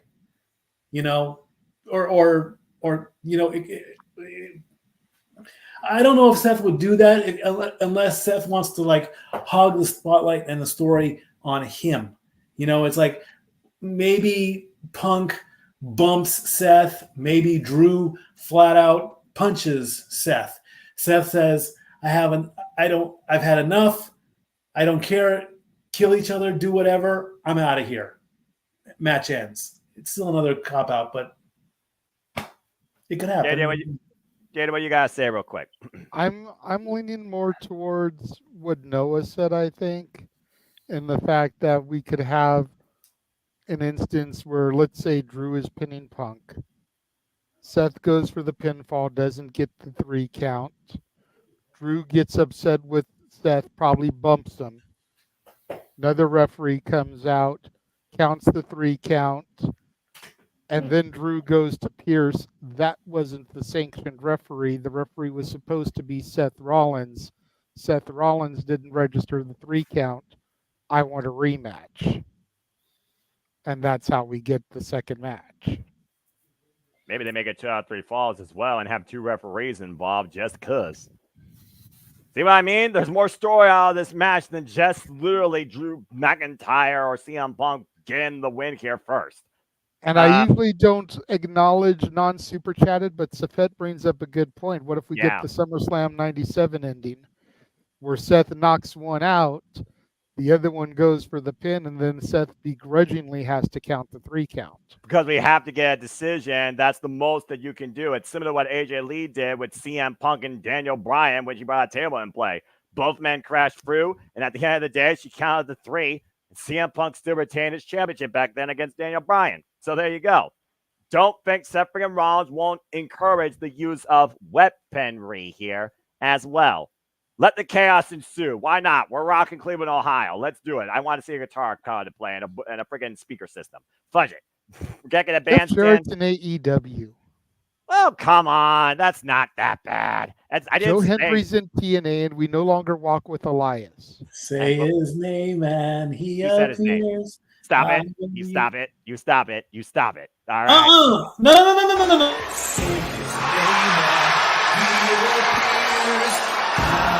Damn it.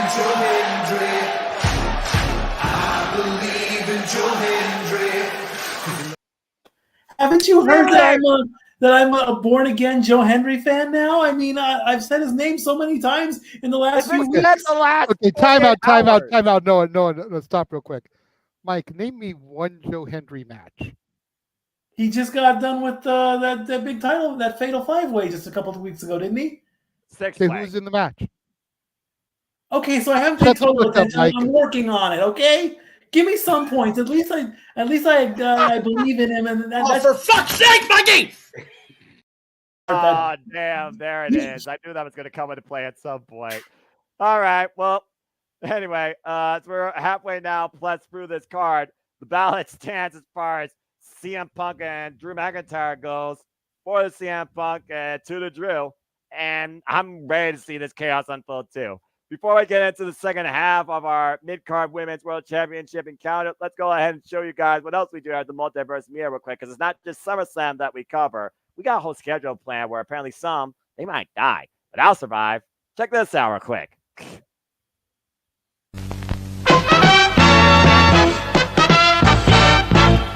And now, preview time.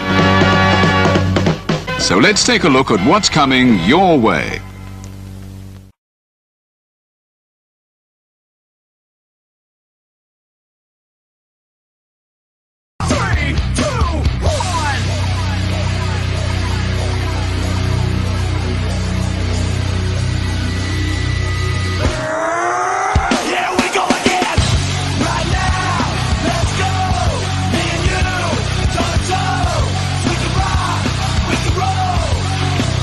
Here we go again!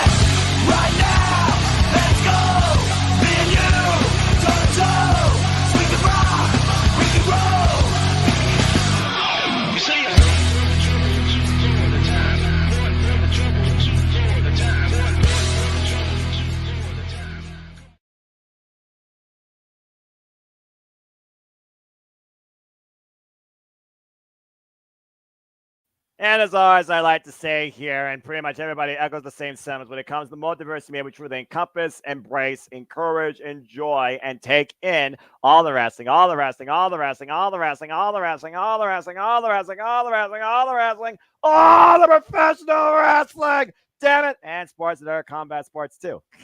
Everything here. Dadgummit. And all the content and all the expenses on my dignity sometimes on special freaking nights too. By the MVPs, especially, and Big G. Damn it. Yes. Make sure you guys tune in when we next humiliate and embarrass Noah, August 17th, for the Beach Party karaoke. And to do something different this time, we're actually going to have the songs on the wheel. Yes, Arlene. I'm fucked. I would just like to clarify to Noah, it's not me that screws you over, it's the wheel. Let's get that right. And my brother, but not me.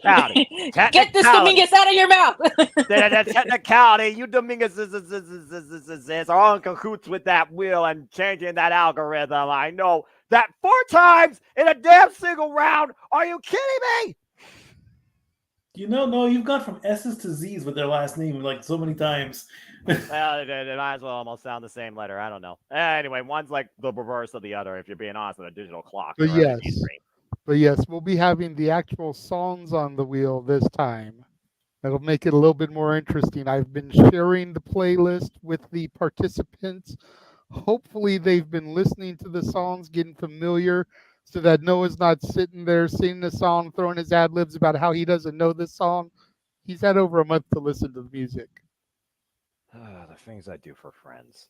All right. Well, family, sir. Family, not friends. Family. Well, fair enough. These two are the farthest things from friends and family. But let's go ahead and get back on topic here, as I'll go ahead and kick things off regarding this match for the WWE Intercontinental Championship in what might be the easiest match to call on this card. Because seriously, how many times can the underdog of the underground find a way to win against this dog? And think about the way for everybody that's watching across all outlets here, the Jimmy Mothers and Mia, because you make this all possible. We truly appreciate all you and acknowledge you too. Intercontinental Challenge on the line for the second time ever. It's Braun Breaker versus Sami Zayn. After Money in the Bank, where people thought, what the hell? Sami Zayn was able to outsmart Braun Breaker, uses agility against him, driving him to the corner and hit him with a Haluma kick, made him fall like a ton of bricks for the win. But did he simply survive when you think about what he said in that post-match comment, saying that, again, this is what I need to do. This is what it means to be the Intercontinental Champion. Now, with 2 victories in Canada underneath his belt, one in Montreal and one now, of course, in Toronto. We now are back here in the States in Cleveland, Ohio, and Braun Breaker now has his second chance at the WWE Intercontinental Championship. But it's funny. People have already been comparing this to like, oh, he's just going to steamroll right through him. He's not going to spear him 16 times like freaking Brock Lesnar did at John Cena with the 16 suplexes back at SummerSlam 2013. But people are almost saying that this is just a squash. This is a wash. It's going to be less than 5 minutes. Why don't we remind people what the Intercontinental Championship is, the Workhorse Championship? We're trying to bring back that work ethic. You earn it, not necessarily simply take it just because you're the most. I'll put Braun Breaker where credit's due. He's probably the most complete athlete right now since drafted on Monday Night Raw. Has all the tools and has speeds faster than Usain Bolt in the Olympics. Shout out to the Olympics, by the way. Go Team USA. But simply put, come on now. If Braun Breaker doesn't win here with how much stock they're putting into him in the WWE, what the hell are we doing? I got to go with a brand new WWE Intercontinental Champion. No offense to Sami Zayn, who's going to do a show, of course, in Cleveland, Ohio. Of course, go check out Sami Zayn Goes Cleveland with his friends folks here in the Cleveland, Ohio area. But he's had a great run, 4-time champion. But let's see what Braun Breaker do as the work dog of the WWE with this title. I can't wait to see who he runs roughshod through while holding this. And he definitely is more than worthy of it, being a champion for 1 year long in this man's brand. Braun Breaker for the win. Unless we have an opposing discussion, going once, going twice. Ha! Simply put. That boy, what you got to say regarding stats when we move on from this? I knew it was going to be the easiest match of the night. Sammy has held the belt 117 days. It's been a good run. Earlier today, I saw Deadpool Wolverine. Great movie. Go see it. If you haven't seen it, you're missing out. I heard it was funny. Braun Breaker is the juggernaut of WWE right now. Once he gets momentum, he's not supposed to stop. You know, they if you remember, I believe Kitty Pryde had to drag him through the floor to finally stop him. So that was Sami Zayn with a haluva kick.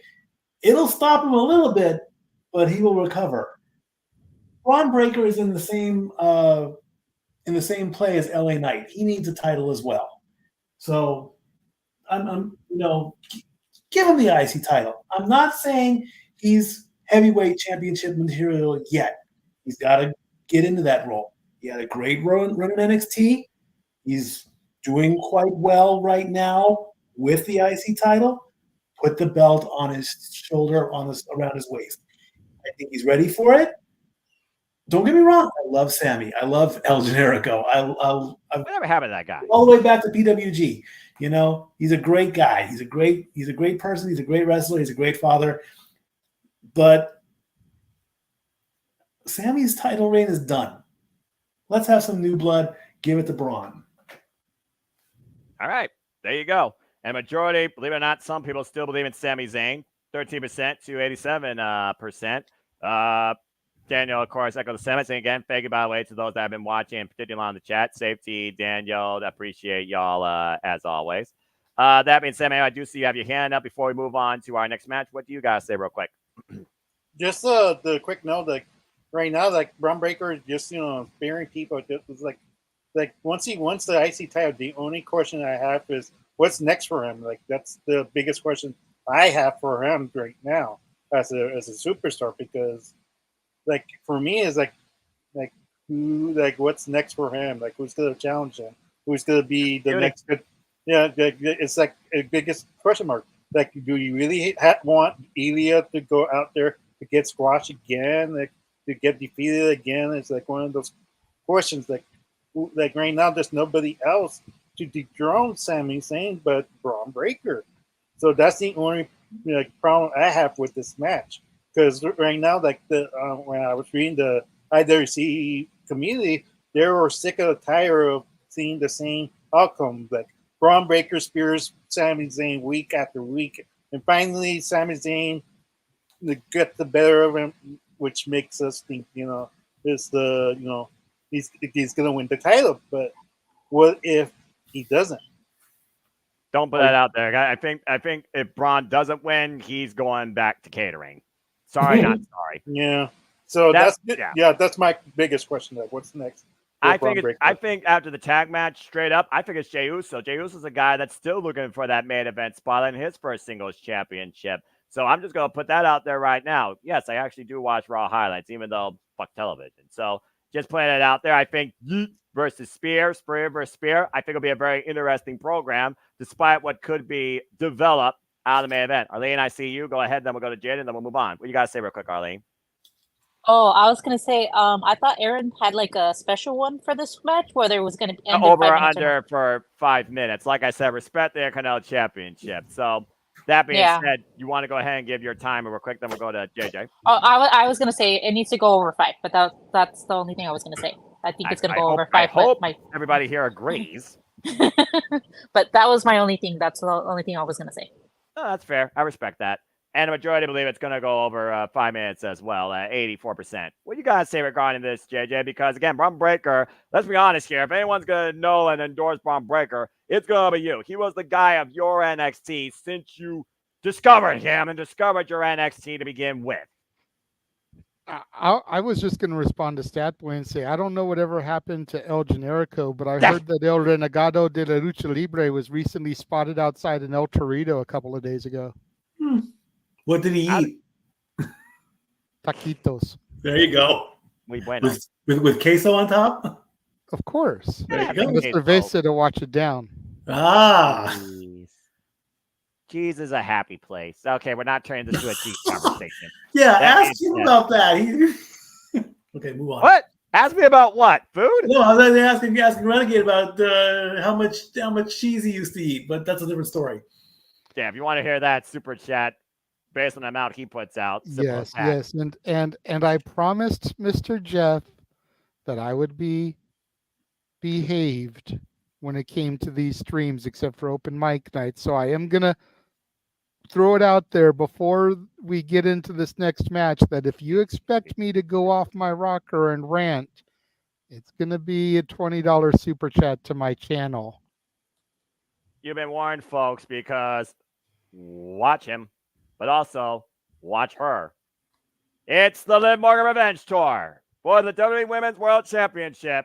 Liv Morgan goes one-on-one against Mommy Rhea Ripley. Of course, Rhea Ripley lost this due to injury. Liv Morgan never beat her for the title, and that is the one thing that has eluded her revenge tour since beating Becky Lynch for this back at King and Queen of the Ring with an impromptu assist by Dominic. We're going to take everything away from Rhea Ripley, quite simply.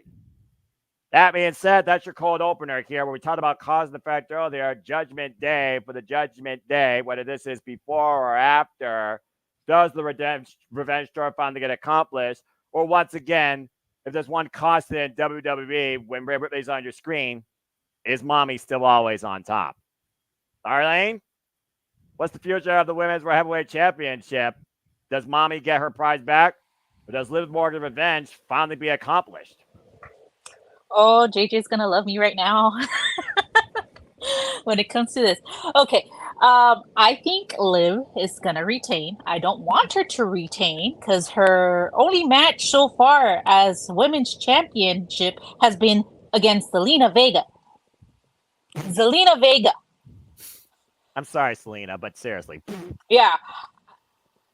Besides that, what has she done with that title? Nothing. I have said this when she won the title. I am going to see those fans that were wanting Liv to win this title just so Rhea can win it back. It isn't going to happen in this pay-per-view. It's not going to happen.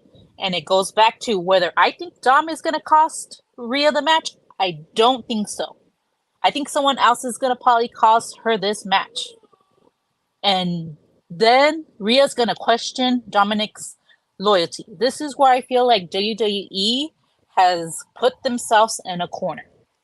Not the first when time. You have a man, and I don't know who's writing this storyline, whether it's a man or girl.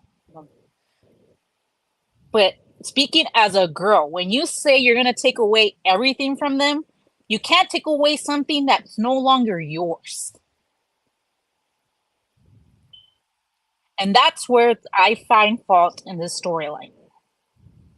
Rhea has clearly not discouraged Jey Uso in his courting towards her. Yeet.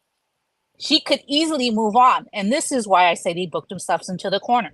Because then you have Liv saying, well, I'm bored with this. I want now what's Rhea's new toy, which is Jey Uso. I want whatever she has. She's moved on to Jey. Now I want Jey. Now what do you do with Dom? You end up having Finn Balor. This is where I say, like, you book yourself into a corner. Because if Finn Balor attacks Dominic Mysterio, Finn Balor, I'm afraid that he's going to end up turning face, and that's not what you want to see. No. Because people, I do feel like Dom's going to betray her, but not in this pay-per-view. I think it's going to be the next pay-per-view. But once Liv is tired of Dom, their fans aren't going to like the fact that he betrayed Mommy. So I feel like if Finn Balor and Liv turn their back on Dom, they're not going to get the reaction that they want. And this is why I say they booked themselves into a corner. But you're still saying Liv retains regardless. Exactly. There have been rumors, like I said, take them for what they are, that Raquel is going to come back, maybe turn heel. Who else did Rhea injure? Raquel. Maybe Raquel helps about her. Maybe Raquel helps her retain. We don't know. I just don't feel that two betrayals are going to happen this pay-per-view. This is why I feel like they're going to hold off on Dominic till next pay-per-view.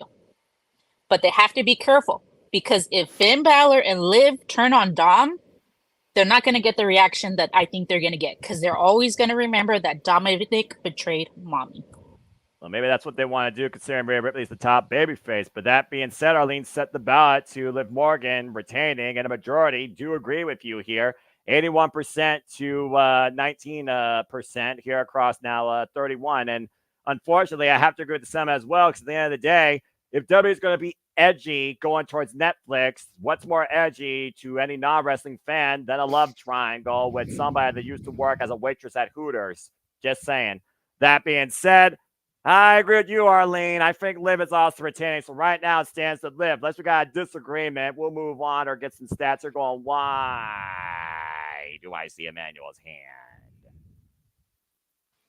I was just gonna say no, but Mikey has to say no. All right, about to say, don't go crazy on me, boy. Stat boy, what do you got to say regarding this in the stats? And that is also true. I've always liked having Mommy on top, and Mommy is going to get back on top where she belongs. This Liv Morgan tour has got to stop. Honestly, I think she was even trying too hard, or the writers were trying too hard with the Daisy Dukes stuff. Liv's beautiful enough as it is. You don't need to go over the top like that. I'm sorry.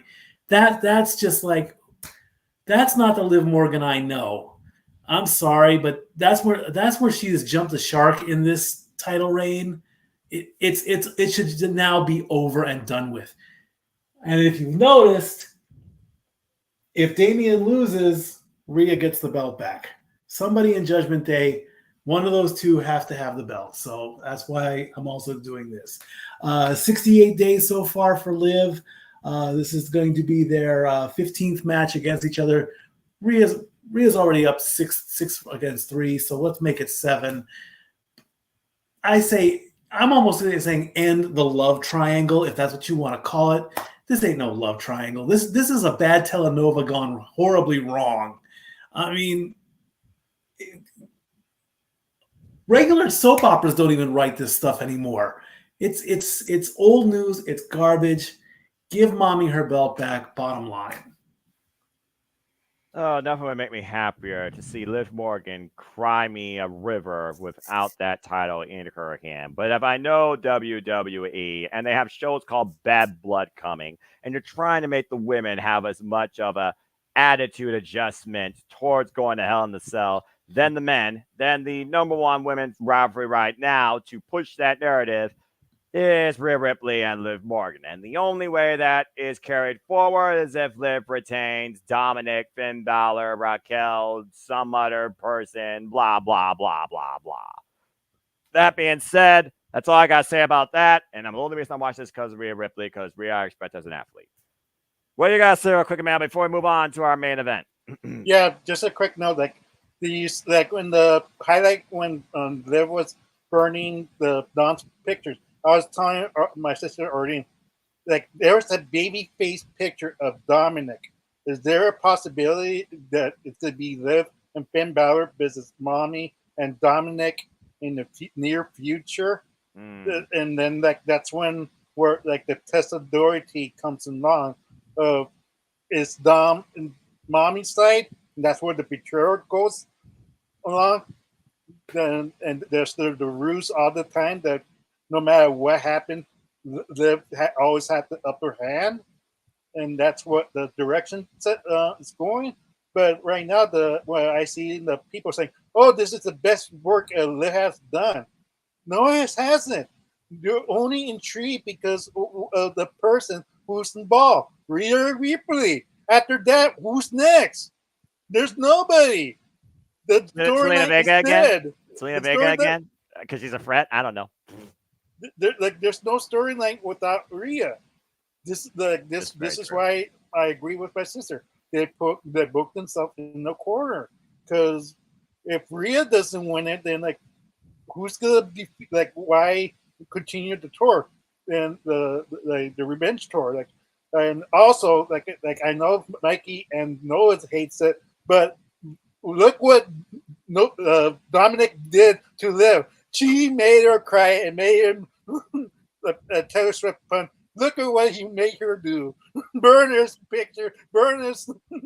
Go cry me a fucking river. Go listen to Tony Braxton on Break My Heart and eat yourself out of a pint of Breyer's ice cream. I don't give a shit. Plus, you have to remember, like in the clubhouse, who did she knock? Trash Finn Balor stuff. That's that's the last thing I want to say. And JJ, before we move on to our main event, I did see your hand, but it sounded like you took that one point that you wanted to add, unless you have anything further to add to this. Since nobody super chatted, I'm safe here and having to go off on a diatribe. But to Emmanuel's point, yes, somebody posted an image, and if you look at the shirt that was destroyed in the clubhouse that had the 4 faces, Finn's was the only one that was untouched. Like I said, he grabbed that key card for a reason. I definitely see a mixed tag team match in the future, and not to run a gimmick back that we're already getting on this show. The only difference is I see it being Damian and Rhea versus Finn and Liv. Dom is the referee. Good booking. Whoa. I like that. I like that. Yeah, I mean, it's clever. It's clever. Well, that being said, Stepboy said Rhea. I said Liv. Arlene said Liv. Emmanuel said Liv. Natalie says Rhea. JJ, where do you stand? God help me. How that Barbie doll bitch. Wow. Damn. At least he was polite. I mean, because again, I don't see Mommy getting it until Bad Blood. Same. Which means Liv retains here. Then I would do that tag match in Berlin. And then I would do the rematch at Bad Blood. And have it where Mommy pins Liv. And then Mommy gets the belt back at Bad Blood. And leaves Liv Morgan crying in her own pool of blood. Which Please. would make me extremely happy. And whoever it was that said that Liv Morgan doing good, Liv Morgan hasn't been good since the fucking Riot Squad. Hey, she's found her character though. And I know that because I wasn't watching then, so I didn't have to be tortured by her. I still hold out that Sarah Logan, who is now known as Valhalla, is still highly underrated and should already been a champion or challenging for the title, but that's just me. That being said, well, she's having Viking babies right now, so good on her. Well, yeah, I mean, I think the most important thing for anybody in this business is family, especially if you're trying to start one. So I wish her nothing but the safest in delivery. For the Liv, to Rhea, most people says that Mommy will not be on top either. And again, I think it just comes down to the context. And maybe people just want to see her rip her head off at Bad Blood. That being said, sounds like it's almost undeniable that Liv Morgan is going to win this match. As we move into our main event, where God Almighty, if this fat droid is not true what I say, it is not about the result, it's about the story. Damn it. Bootleg Bloodline, put the banner up. It's Solo Sikoa challenging for the undisputed WWE Championship against the American Nightmare, Cody Rhodes. And bottom line, 97% are saying that Cody is retaining this title. One person picked Solo Sikoa. I'm pretty sure they were drunk when they clicked that. All right. Maybe we should just leave that up here. All right, so JJ, seriously, how the fuck do we acknowledge in some Morgan Freeman alternate universe Solo Sikoa being ready to be the face of WWE, winning the undisputed WWE Championship against the American Nightmare, Cody Rhodes, without acknowledging what could be the bigger moment to come besides these two fighting? Floor is yours to finish out here, set the ballot, and also tell your story towards the next part of both Cody's and the Bloodline story. What do you got to say?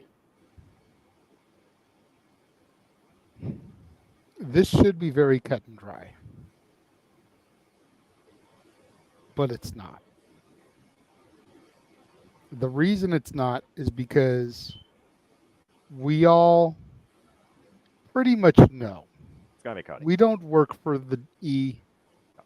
We don't subscribe to frightful newsletters or to journalists in NorCal that give ratings. Yeah, what are we going to be referring to? But we've got a pretty good idea. I'm pretty sure betting odds in Vegas say that our tribal chief, our true tribal chief, returns at SummerSlam. Even I will acknowledge that, and I didn't acknowledge that until after WrestleMania 40, but continue. The question is, under what circumstance does he return? Your Horseman panel laid out the idea of Cody retaining, Solo and the bootleg bloodline putting a beat down on him.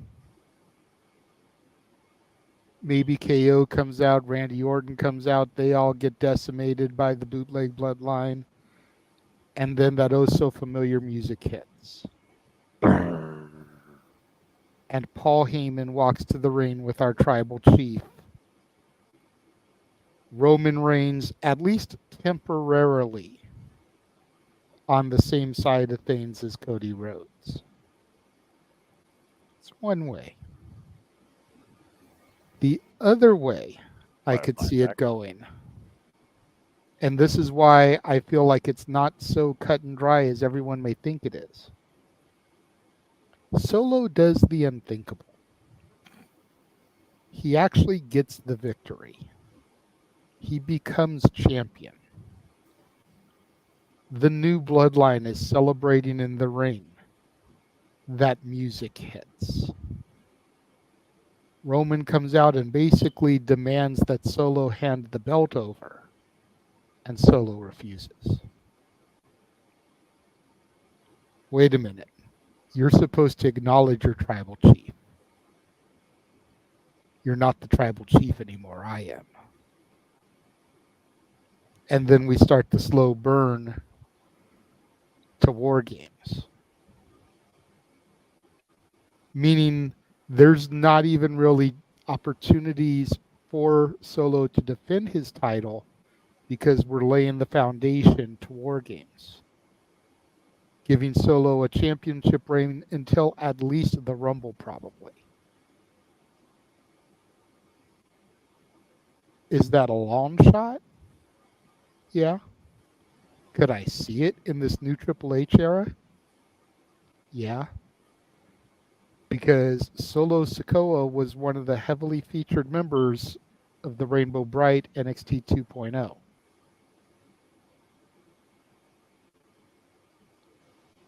If I'm betting money, I'm going to go with my daughter, and I'm going to say the American Nightmare retains.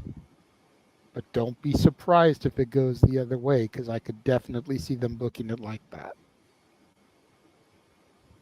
I'm just going to say this. You said I'm going to be amongst 60,000 nearly, probably, in Cleveland Brown Stadium. Are you trying to start a fucking riot that you think Roman Reigns' entrance can neutralize before the freaking fire and the shit hits the fan, that outdoor arena? With everybody that followed Cody Rhodes for as fucking long as they did. Him losing to arguably, Stat Boy, if I dare say, the guy with the worst win-loss record in WWE modern history, the biggest event of the summer for the most prestigious prize in the company, the WWE Undisputed Championship. I don't think so. That's all I got to say about that. Just for context, Noah, let me throw this little statistic out there. I'm not sure if Statboy has this one. See if it approves. Capacity is 67,431 for the stadium. Yes. The record is 73,718 for a 2002 game against the Steelers. Yes. Considering wrestling usually has seats on the field, you could be looking closer to 75, possibly 80,000. Because Triple H likes smaller stages so that the people behind can see, opening up a lot more seating than the Vince administration. I do hope. Just something to keep in mind. You could be looking at 75,000 to 80,000 on their feet with their one in the air. And hopefully you will be one of those men acknowledging the tribal chief when he comes out to lay waste to the bootleg bloodline. I'm just going to say this one more time before I give it to Emmanuel, then we'll give it to Stat Boy Mike. I acknowledge Roman Reigns as my tribal chief, and I will acknowledge him if he shows up at SummerSlam. Believe that. But I still say Cody's winning. There's no way in hell Sikoa is holding this championship. No way. There's a better chance of the oddball duo of Jacob Fatu and Tama Tonga tomorrow night on SmackDown winning the tag titles against John Gargano and Ciampa, as much as I hate to say that, because I do think GOD is a legitimate tag team. That makes sense, but Tonga Loa is injured. And if nothing else, if they lose the tag titles, there's more fuel to fire towards the opposition to bootleg bloodline. John Gargano in Cleveland, not booked by the way for the show, but in Cleveland, coming to the aid of Cody Rhodes and the aid of WWE for all that go against the bootleg bloodline like me since day one-ish. That being said, Emmanuel, what do you have to say real quick before we get to Stat Boy Mike and Arlene to finish it out? Yeah, real quick. I kind of agree with JJ. I mean, like, that'll be the unpredictable, which is predictable in this match because everybody's expecting Randy Orton to come out, KO to come out, and that the tag team of Equaleo, whatever their names. Because Equaleo is an individual. Put some respect on the format to make a strong champion's name, but I will correct you on that. Yeah, those brothers, like you know who they are because they're beneath the right hand man. Well, everyone's beneath the right hand man bootleg bloodline. If we're being honest, from an athletic standpoint, Jacob Fatu is a fucking freak. Yeah, exactly. So it makes sense if Roman Reigns versus Sam and who's the stronger of the both of them because that's the storyline that they're basically telling right now. But I agree with JJ. I mean, like, would it be something if Solo Sikoa did the impossible, something that Roman Reigns couldn't do to defeat Cody Rhodes by himself with help? By himself. Still going to damn that quote unquote by himself, but that's going to be interference, and so it's going to say, you look at me, I've defeated, and that's more reason for the bloodline versus the bloodline 2.0 or the bootleg, like what we love to say, because accurate. Because right now, Solo needs a championship. Like there's need to be a reason why he wants to be called head tribal chief, because without that championship, it means nothing.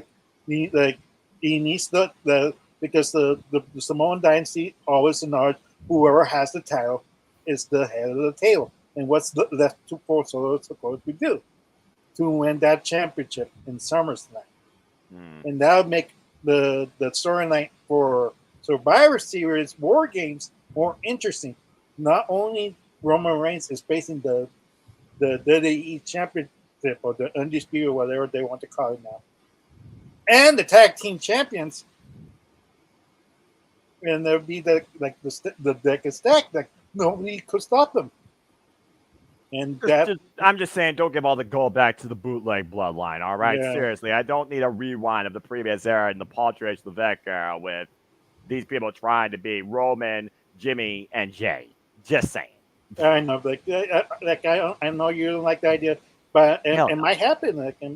There's a small possibility that it could happen for a small time of reign. I'm not talking about 1,000 days reign, like what we saw that we hated so much, so many years. But that's the only way Solo could win, is to make him look credible. Because if he doesn't win this match, then why truly believe the bootleg, versus the bloodline if Roman Reigns is just simply going to win them? I understand what you're saying, but Stat Boy, in all honesty, I see this thing getting disqualification because while he does have the worst win-loss record, since Sikoa has been the tribal chief of the bootleg bloodline, he has not been pinned or submitted, but he's damn sure come near it to the point that the bootleg bloodline preserved his undefeated record since taking the reins, pun intended, as the head of the table. I also consider this. Do you guys believe in long-term storytelling like this, gentlemen? Who was the guy that confronted Cody Rhodes tonight after WrestleMania, humbled in defeat, but hungry for revenge at some point? in a news story that was just beginning. And might I add, as a filibuster that he is, and I'm sure this guy is too, he just finished a movie, which might mean he's freed up for fall WWE. Just saying. Y'all remember that Cody has something in his pocket, right? I think I have a good idea what that is. That being said, suspension of disbelief to be continued. Sad boy, what you got to say regarding this, and what's your decision? It's a no-brainer that I'm picking the American Nightmare to win. Solo is doing, and I said this on a Sports Bar episode too, Solo has taken his role as leader of the Bloodline perfectly, okay? I don't like admitting it. I don't like saying it. He is not heavyweight championship material. He is not the face of WWE. It's just, I don't see it, okay? If the unthinkable happens, don't be surprised if you get a montage of a lot of YouTubers and a lot of people saying, oh my God, what's going on? Now, if Cody does win and the beatdown takes place and Roman comes out, which is possibly what's expected, this benefits Roman because he can then come on to the next SmackDown and look Solo in the eye and say, you're the head of the table and you can't even win the Universal Championship, a title that I made prestigious for 1,300 days. Cheap pop, you know.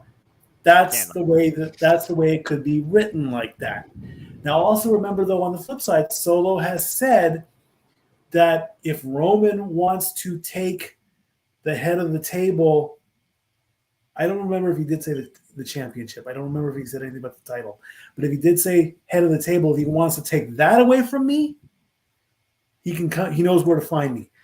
In this case, the head of the table might be more important than the Universal Championship. That's its own title. The tribal necklace that Solo now wears. Yes. That's its own title in itself. I mean, it's not gold, it's not a belt, it's not a championship. It has sentimental family values.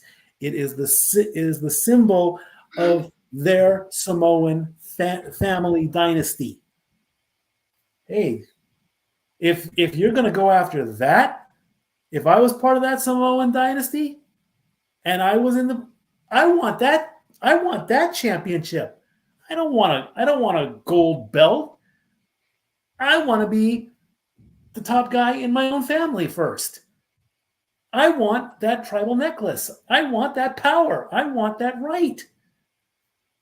So, yeah, and again, Cody's had the belt 114 days. His title run is still kind of almost in that infancy toddler stage. When we get around 200, 300 possibly, which I'd like to see it go. Again, we don't want to go to Roman levels. We've been there, done that too many times. We're not dealing with that. But yeah, I mean, he and then continue with the Civil War stuff again. Bring in The Rock, bring in Jay, bring back Jimmy for one show only. Knock Solo off his perch.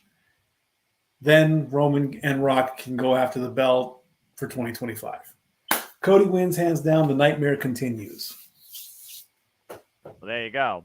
I was also going to say that, again, we look at, Bloodline Civil War. That seems inevitable since you talked about War Games, Jada, and kind of like been foretelling the story and potential teams there. Up to this point, Solo Sikoa has taken out Randy Orton and Kevin Owens. We also know, Arlene, that Randy Orton was the guy that defined Cody's legacy before he built his kingdom, of course, coming back home to WWE. We also know Cody once said to Solo Sikoa, if you think you're ready, you're not ready. The Solo Sikoa right now seems like he's ready. To some, maybe. To many, not really. And again, taking the reins of Tribal Chief maybe swayed some people's judgment, but sure as hell hasn't swayed mine, nor anybody here so far that more often if so, including Natalie, is going with Cody. So, Arlene, you close this thing out. What do you expect to happen with the Undisputed WWE Championship? And more importantly, I think, Cody's story. I'm probably gonna have a really hot take right now. I the do first time. think, yeah, I know. I do believe Cody is gonna retain. Here's the problem I find with what my brother was saying. It goes back to how he said like the head of the table is when you have the title. Did we not complain about Rock versus Roman for the head of the table and how we did not want it for the title? Ding. If Roman goes against Solo, you think you're head of the table? Prove it. I want a match, but not for the title. It was never about the title. It was, I feel like, more of prestige.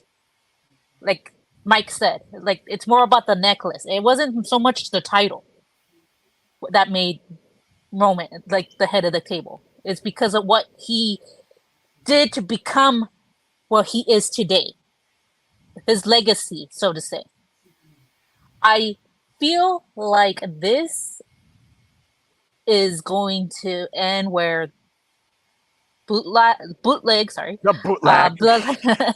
Bootleg bloodline is going to decimate Cody. Hey.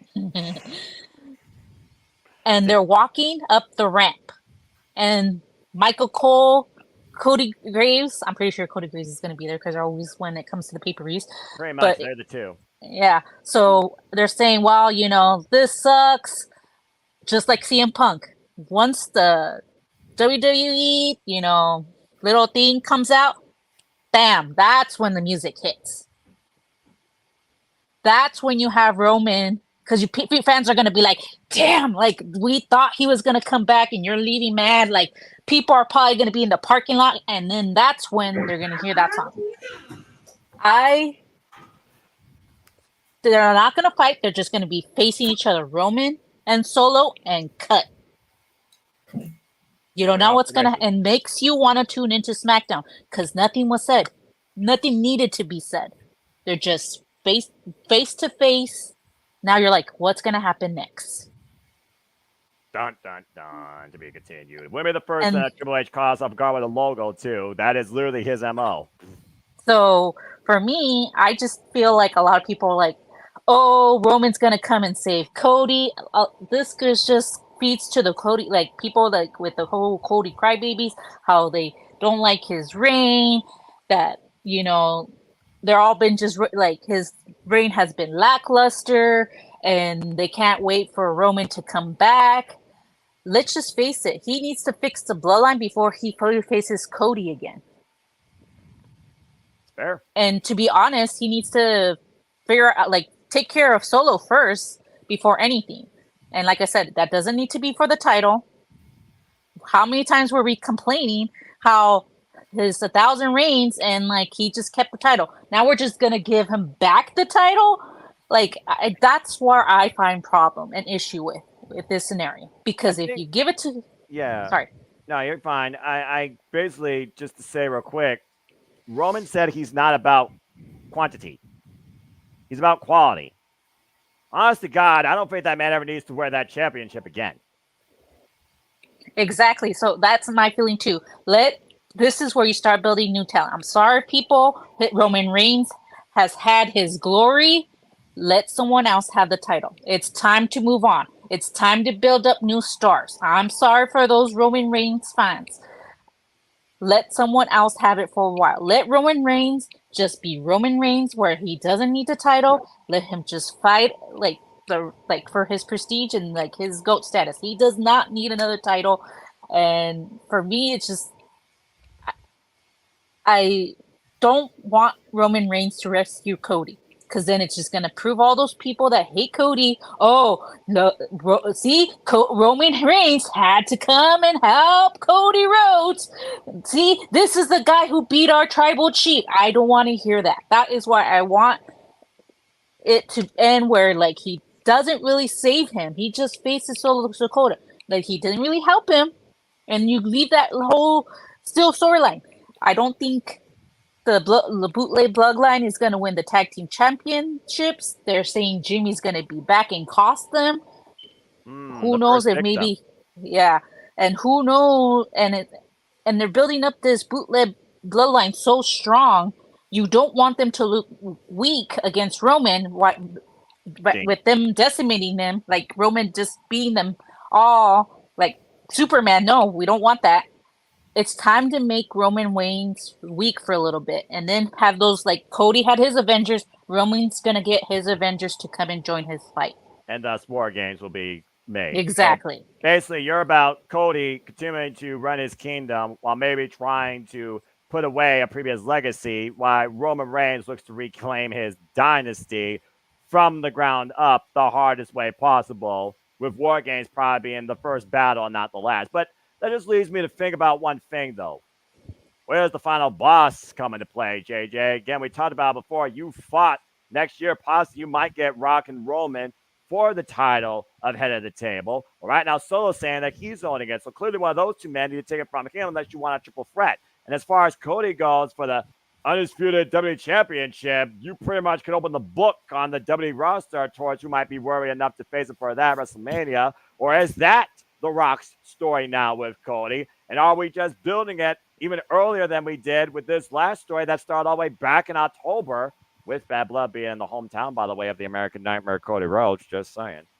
I think there's a lot that meets the eye when it comes to more leaning towards Rock versus Cody and Roman versus Solo. If we're looking at the storytelling right now from what we're getting this Saturday. And I don't think both are going to show up, but I think both influences are going to be developed.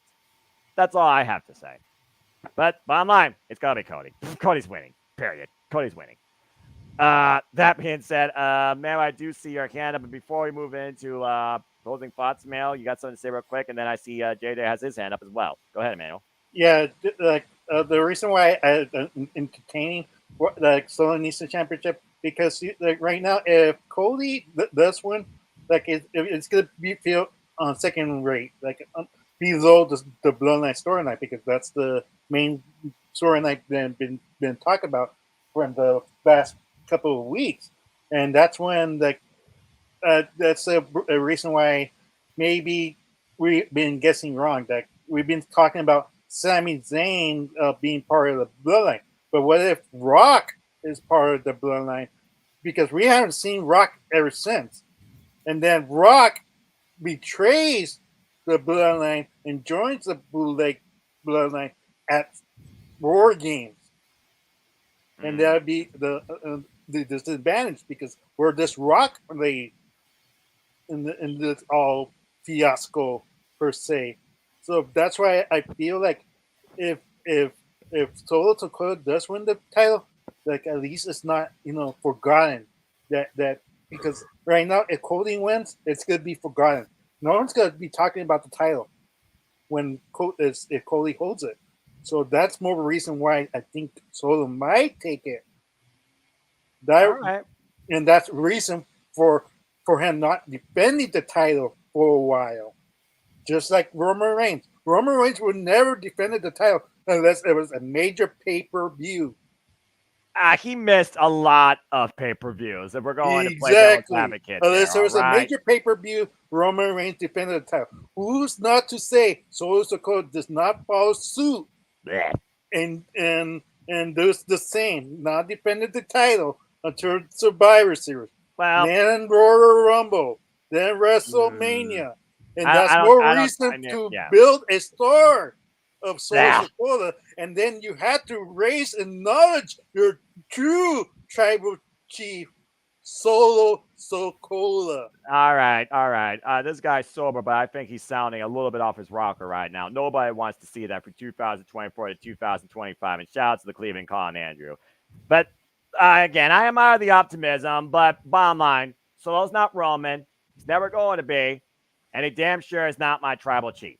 Simple as that. That being said, JJ, I saw your hand before we close this thing out. What you got to say real quick? I'm wondering if we've been booking this War Games wrong the entire time. What do you mean? From the outset, we've thought it would be a Bloodline Civil War. Seems to make sense to me. But It was one of the Dominguez's that touched on this. What if it's more of an Avengers? What if it's something like Roman, Cody, Seth, Punk, and Sammy?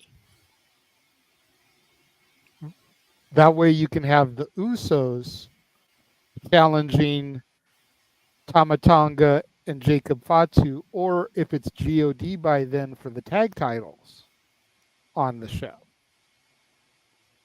taking on Solo, Rock, Tongaloa, or Jacob, whichever one isn't champion at that point, Hikuleo, and Drew McIntyre. Because with Punk and Seth on this side, you know Drew's still going to want some. I can't imagine Drew McIntyre would want anything to ever do again with the blood, no matter how much his hate towards CM Punk goes. Or you want to talk about making stars. You want to talk about someone with the hunger, the aggression, the ferocity of the bootleg bloodline. Braun Breaker. This sounds way too much like a W2K24 fantasy match than realistic storytelling booking that WWE could pull by as far as Hey, I'm just saying, what if we've been looking at it wrong as opposed to being bloodline versus bloodline? Now you've got all those stories converging in there that then can build towards the Rumble, can build towards Mania. Randy Orton's pissed off that he was left out. Sammy's in there, but no KO. Different direction. Different direction, but also, again, we do have Bash in Berlin, which right now feels like another international house show with Gunther being the center attraction as he should be. And then the next real pickup point for WWE sounds like it's going to be Bad Blood before we get Survivor Series. Then you got 2 months to try and figure out what the heck you're going to do there in February, starting with the freaking Royal Rumble into WrestleMania 41, emanating from Las Vegas. Arlene, you got something to say real quick? Well, it sounds like now we're not sleep predicting, we're fantasy booking 2025, and this is getting a bit insane. No, I was just like going back on what JJ was saying, like kind of like it. You have to, like, a lot of people are like, oh, Jay's gonna join. The thing is, like, you still have to resolve Jimmy and Jay before Jay can even forgive Jimmy. That's fair. So that's why he hit it on the head. Like, he truly made sense. There's a lot of Roman still has to make up with Seth for them to work together. So that takes time too. So it's like a lot of people are booking these people, but it's like you have to resolve their issues before you can book this match. And I don't feel like that's gonna like happen right away. So I think it's gonna just take time, and that would be a good way for Randy to turn heel against Cody, like JJ said, and be like, hey, I've been helping you all this time. I said you can call me whenever you need me, and yet you didn't include me in the biggest match of the time.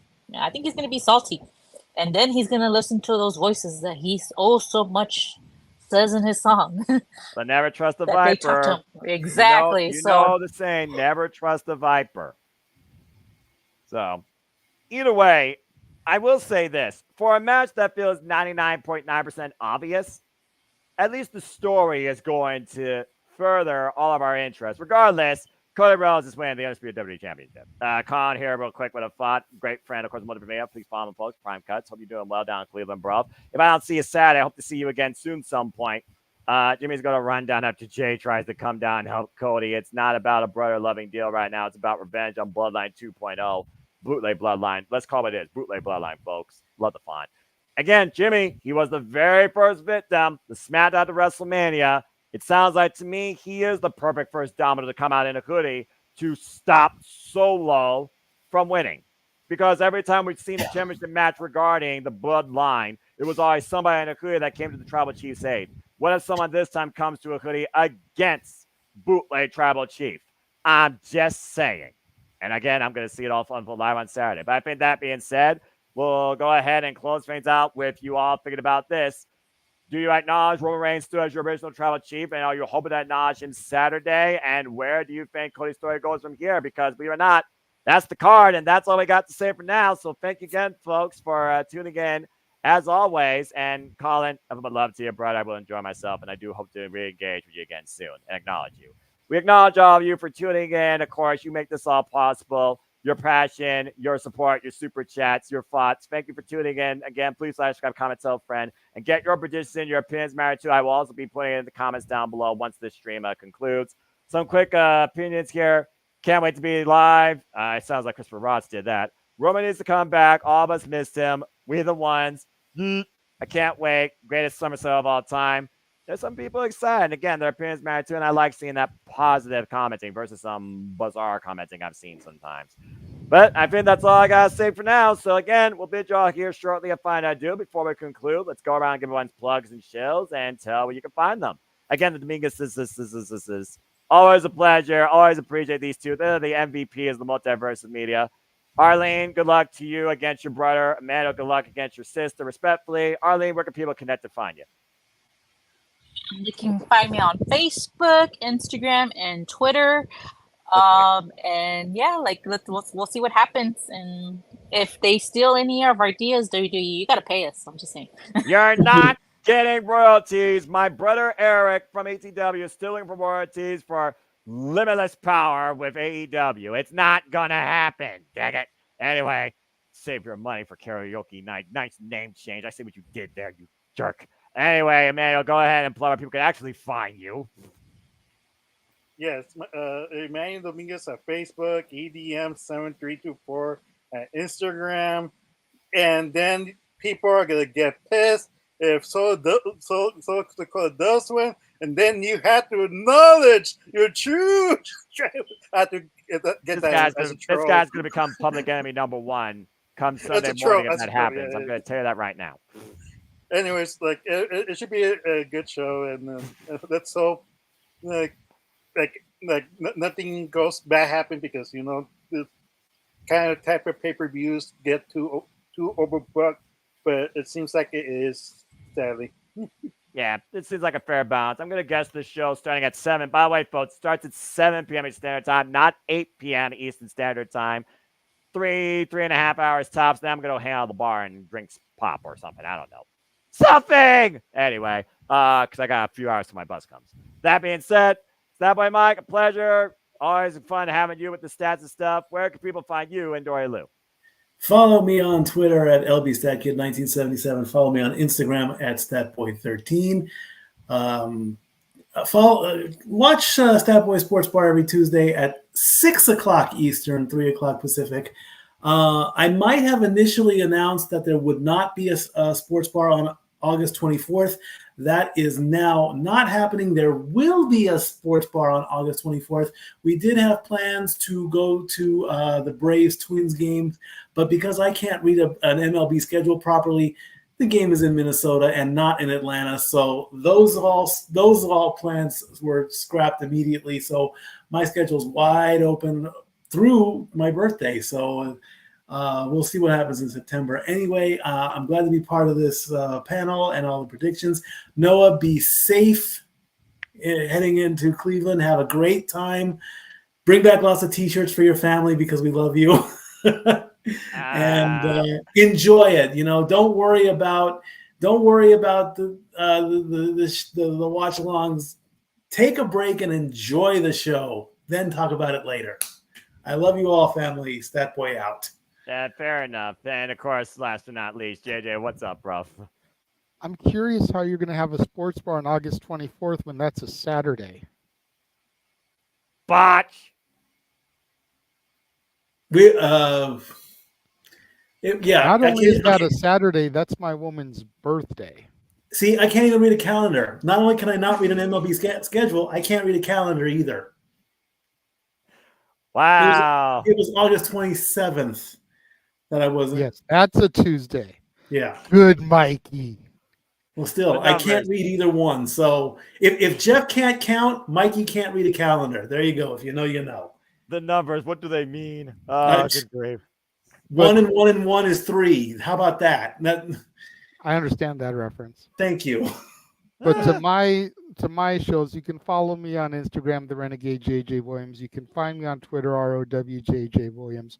Make sure you tune in to the Multiverse of Media, kicking off at 3 o'clock Pacific, 6 o'clock Eastern on Saturday for our pre-show coverage of SummerSlam. An appropriate pre-show. WWE is going live at 1 p.m. Pacific, 4 o'clock Eastern.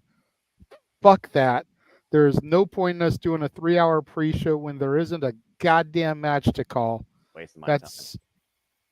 They must be Delulu if they think that we're going to be doing all that. Let's just quote Randy Orton real quick here, JJ. Stupid, stupid, stupid.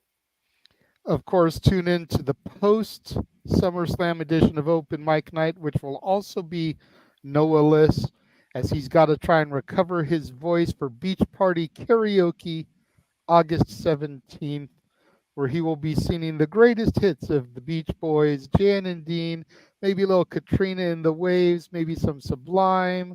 You never know what will come up on the wheel. I see your hand, Arlene. Before I get to you really quickly, I just got to say to your brother that I believe in Joe Hendry more than I believe in Solo Sikoa as our tribal chief.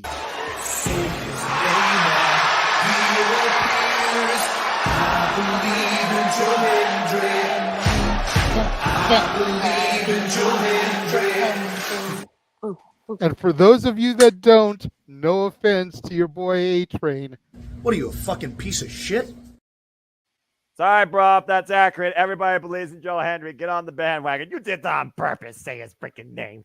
But we do love you, A-Train. Hopefully you'll come back to Open Mic Night soon. Yes, Arlene.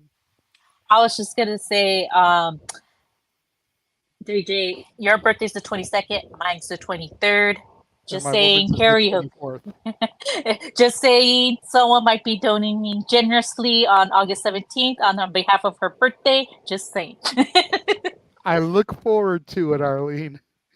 You were a lifesaver. I am going to take this moment in front of the world to say thank you so much for your super chats at the end of the month. You and you alone put me and Jeff over the hump to where we're both getting paid out in August. Thank you. You're welcome, JJ. we always love and appreciate the Dominguez. Yes. Okay, can we put that joke to bed, please? Hey, I find it funny. Dominguez, that's how I'm going to introduce myself. Datilla always pops up in the group chat and even on the comments, and it's like, they're Mexican. It's Los Dominguez. Night, everybody. Night. We're all Mexican. So. I'm Italian. What are you talking about? Noah. Little Greek flag right there, by the way. Noah, do what you do and get us out of here, bro. Yeah, I think it's safe to say we all want to GTS and get ready for the biggest event of the summer. So again, folks, thank you for tuning in. For those that don't know, I do this. I endure this madness. Whether I'm on the end of someone else's super chat at the expense of my dignity, or I'm leading and moderating a wonderful gaggle of friends here in and out of the multiverse, me up for predicting. I do this because I'm nothing more but a simple man and a lifelong fan. A professional wrestling, damn it. And I only wish to encourage you that there are no winners, there are no losers, there are no betters. Just fans of opinions for this passion we all share. So at the end of the day, folks, support one another, respect each other, protect your mentality too, treasure your families, just enjoy live and enjoy professional wrestling. It's truly as simple as that. And until next time, thank you for tuning in to another edition of City Predicting. Please subscribe, comment, tell a friend. Hit the bell as video goes on demand or, of course, live on any of the channels here at the Multiverse of Mia. Hit subscribe on. I share our passion, creativity, these panels, this utter madness that you guys endure that I moderate. It's not laying up anytime soon, especially that watch on schedule. On behalf of Jeff Meacham, who makes it all possible, for Regular Wrestling JD Williams, for Stat Boy Mikey T, and Dory Lou in spirit, for the Dominguez, for those that couldn't be here, including Big G and Walter Cruz, to the entire chat, I thank all of you, and I bid you now truly fine adieu. Till next time, make a positive path in life, and have a good night. Enjoy SummerSlam. The Jeff Meacham Network's Multiverse of Media. For over 15 years, the recognized symbol of excellence and the standard bearer in coverage of sports and entertainment. Cody's winning.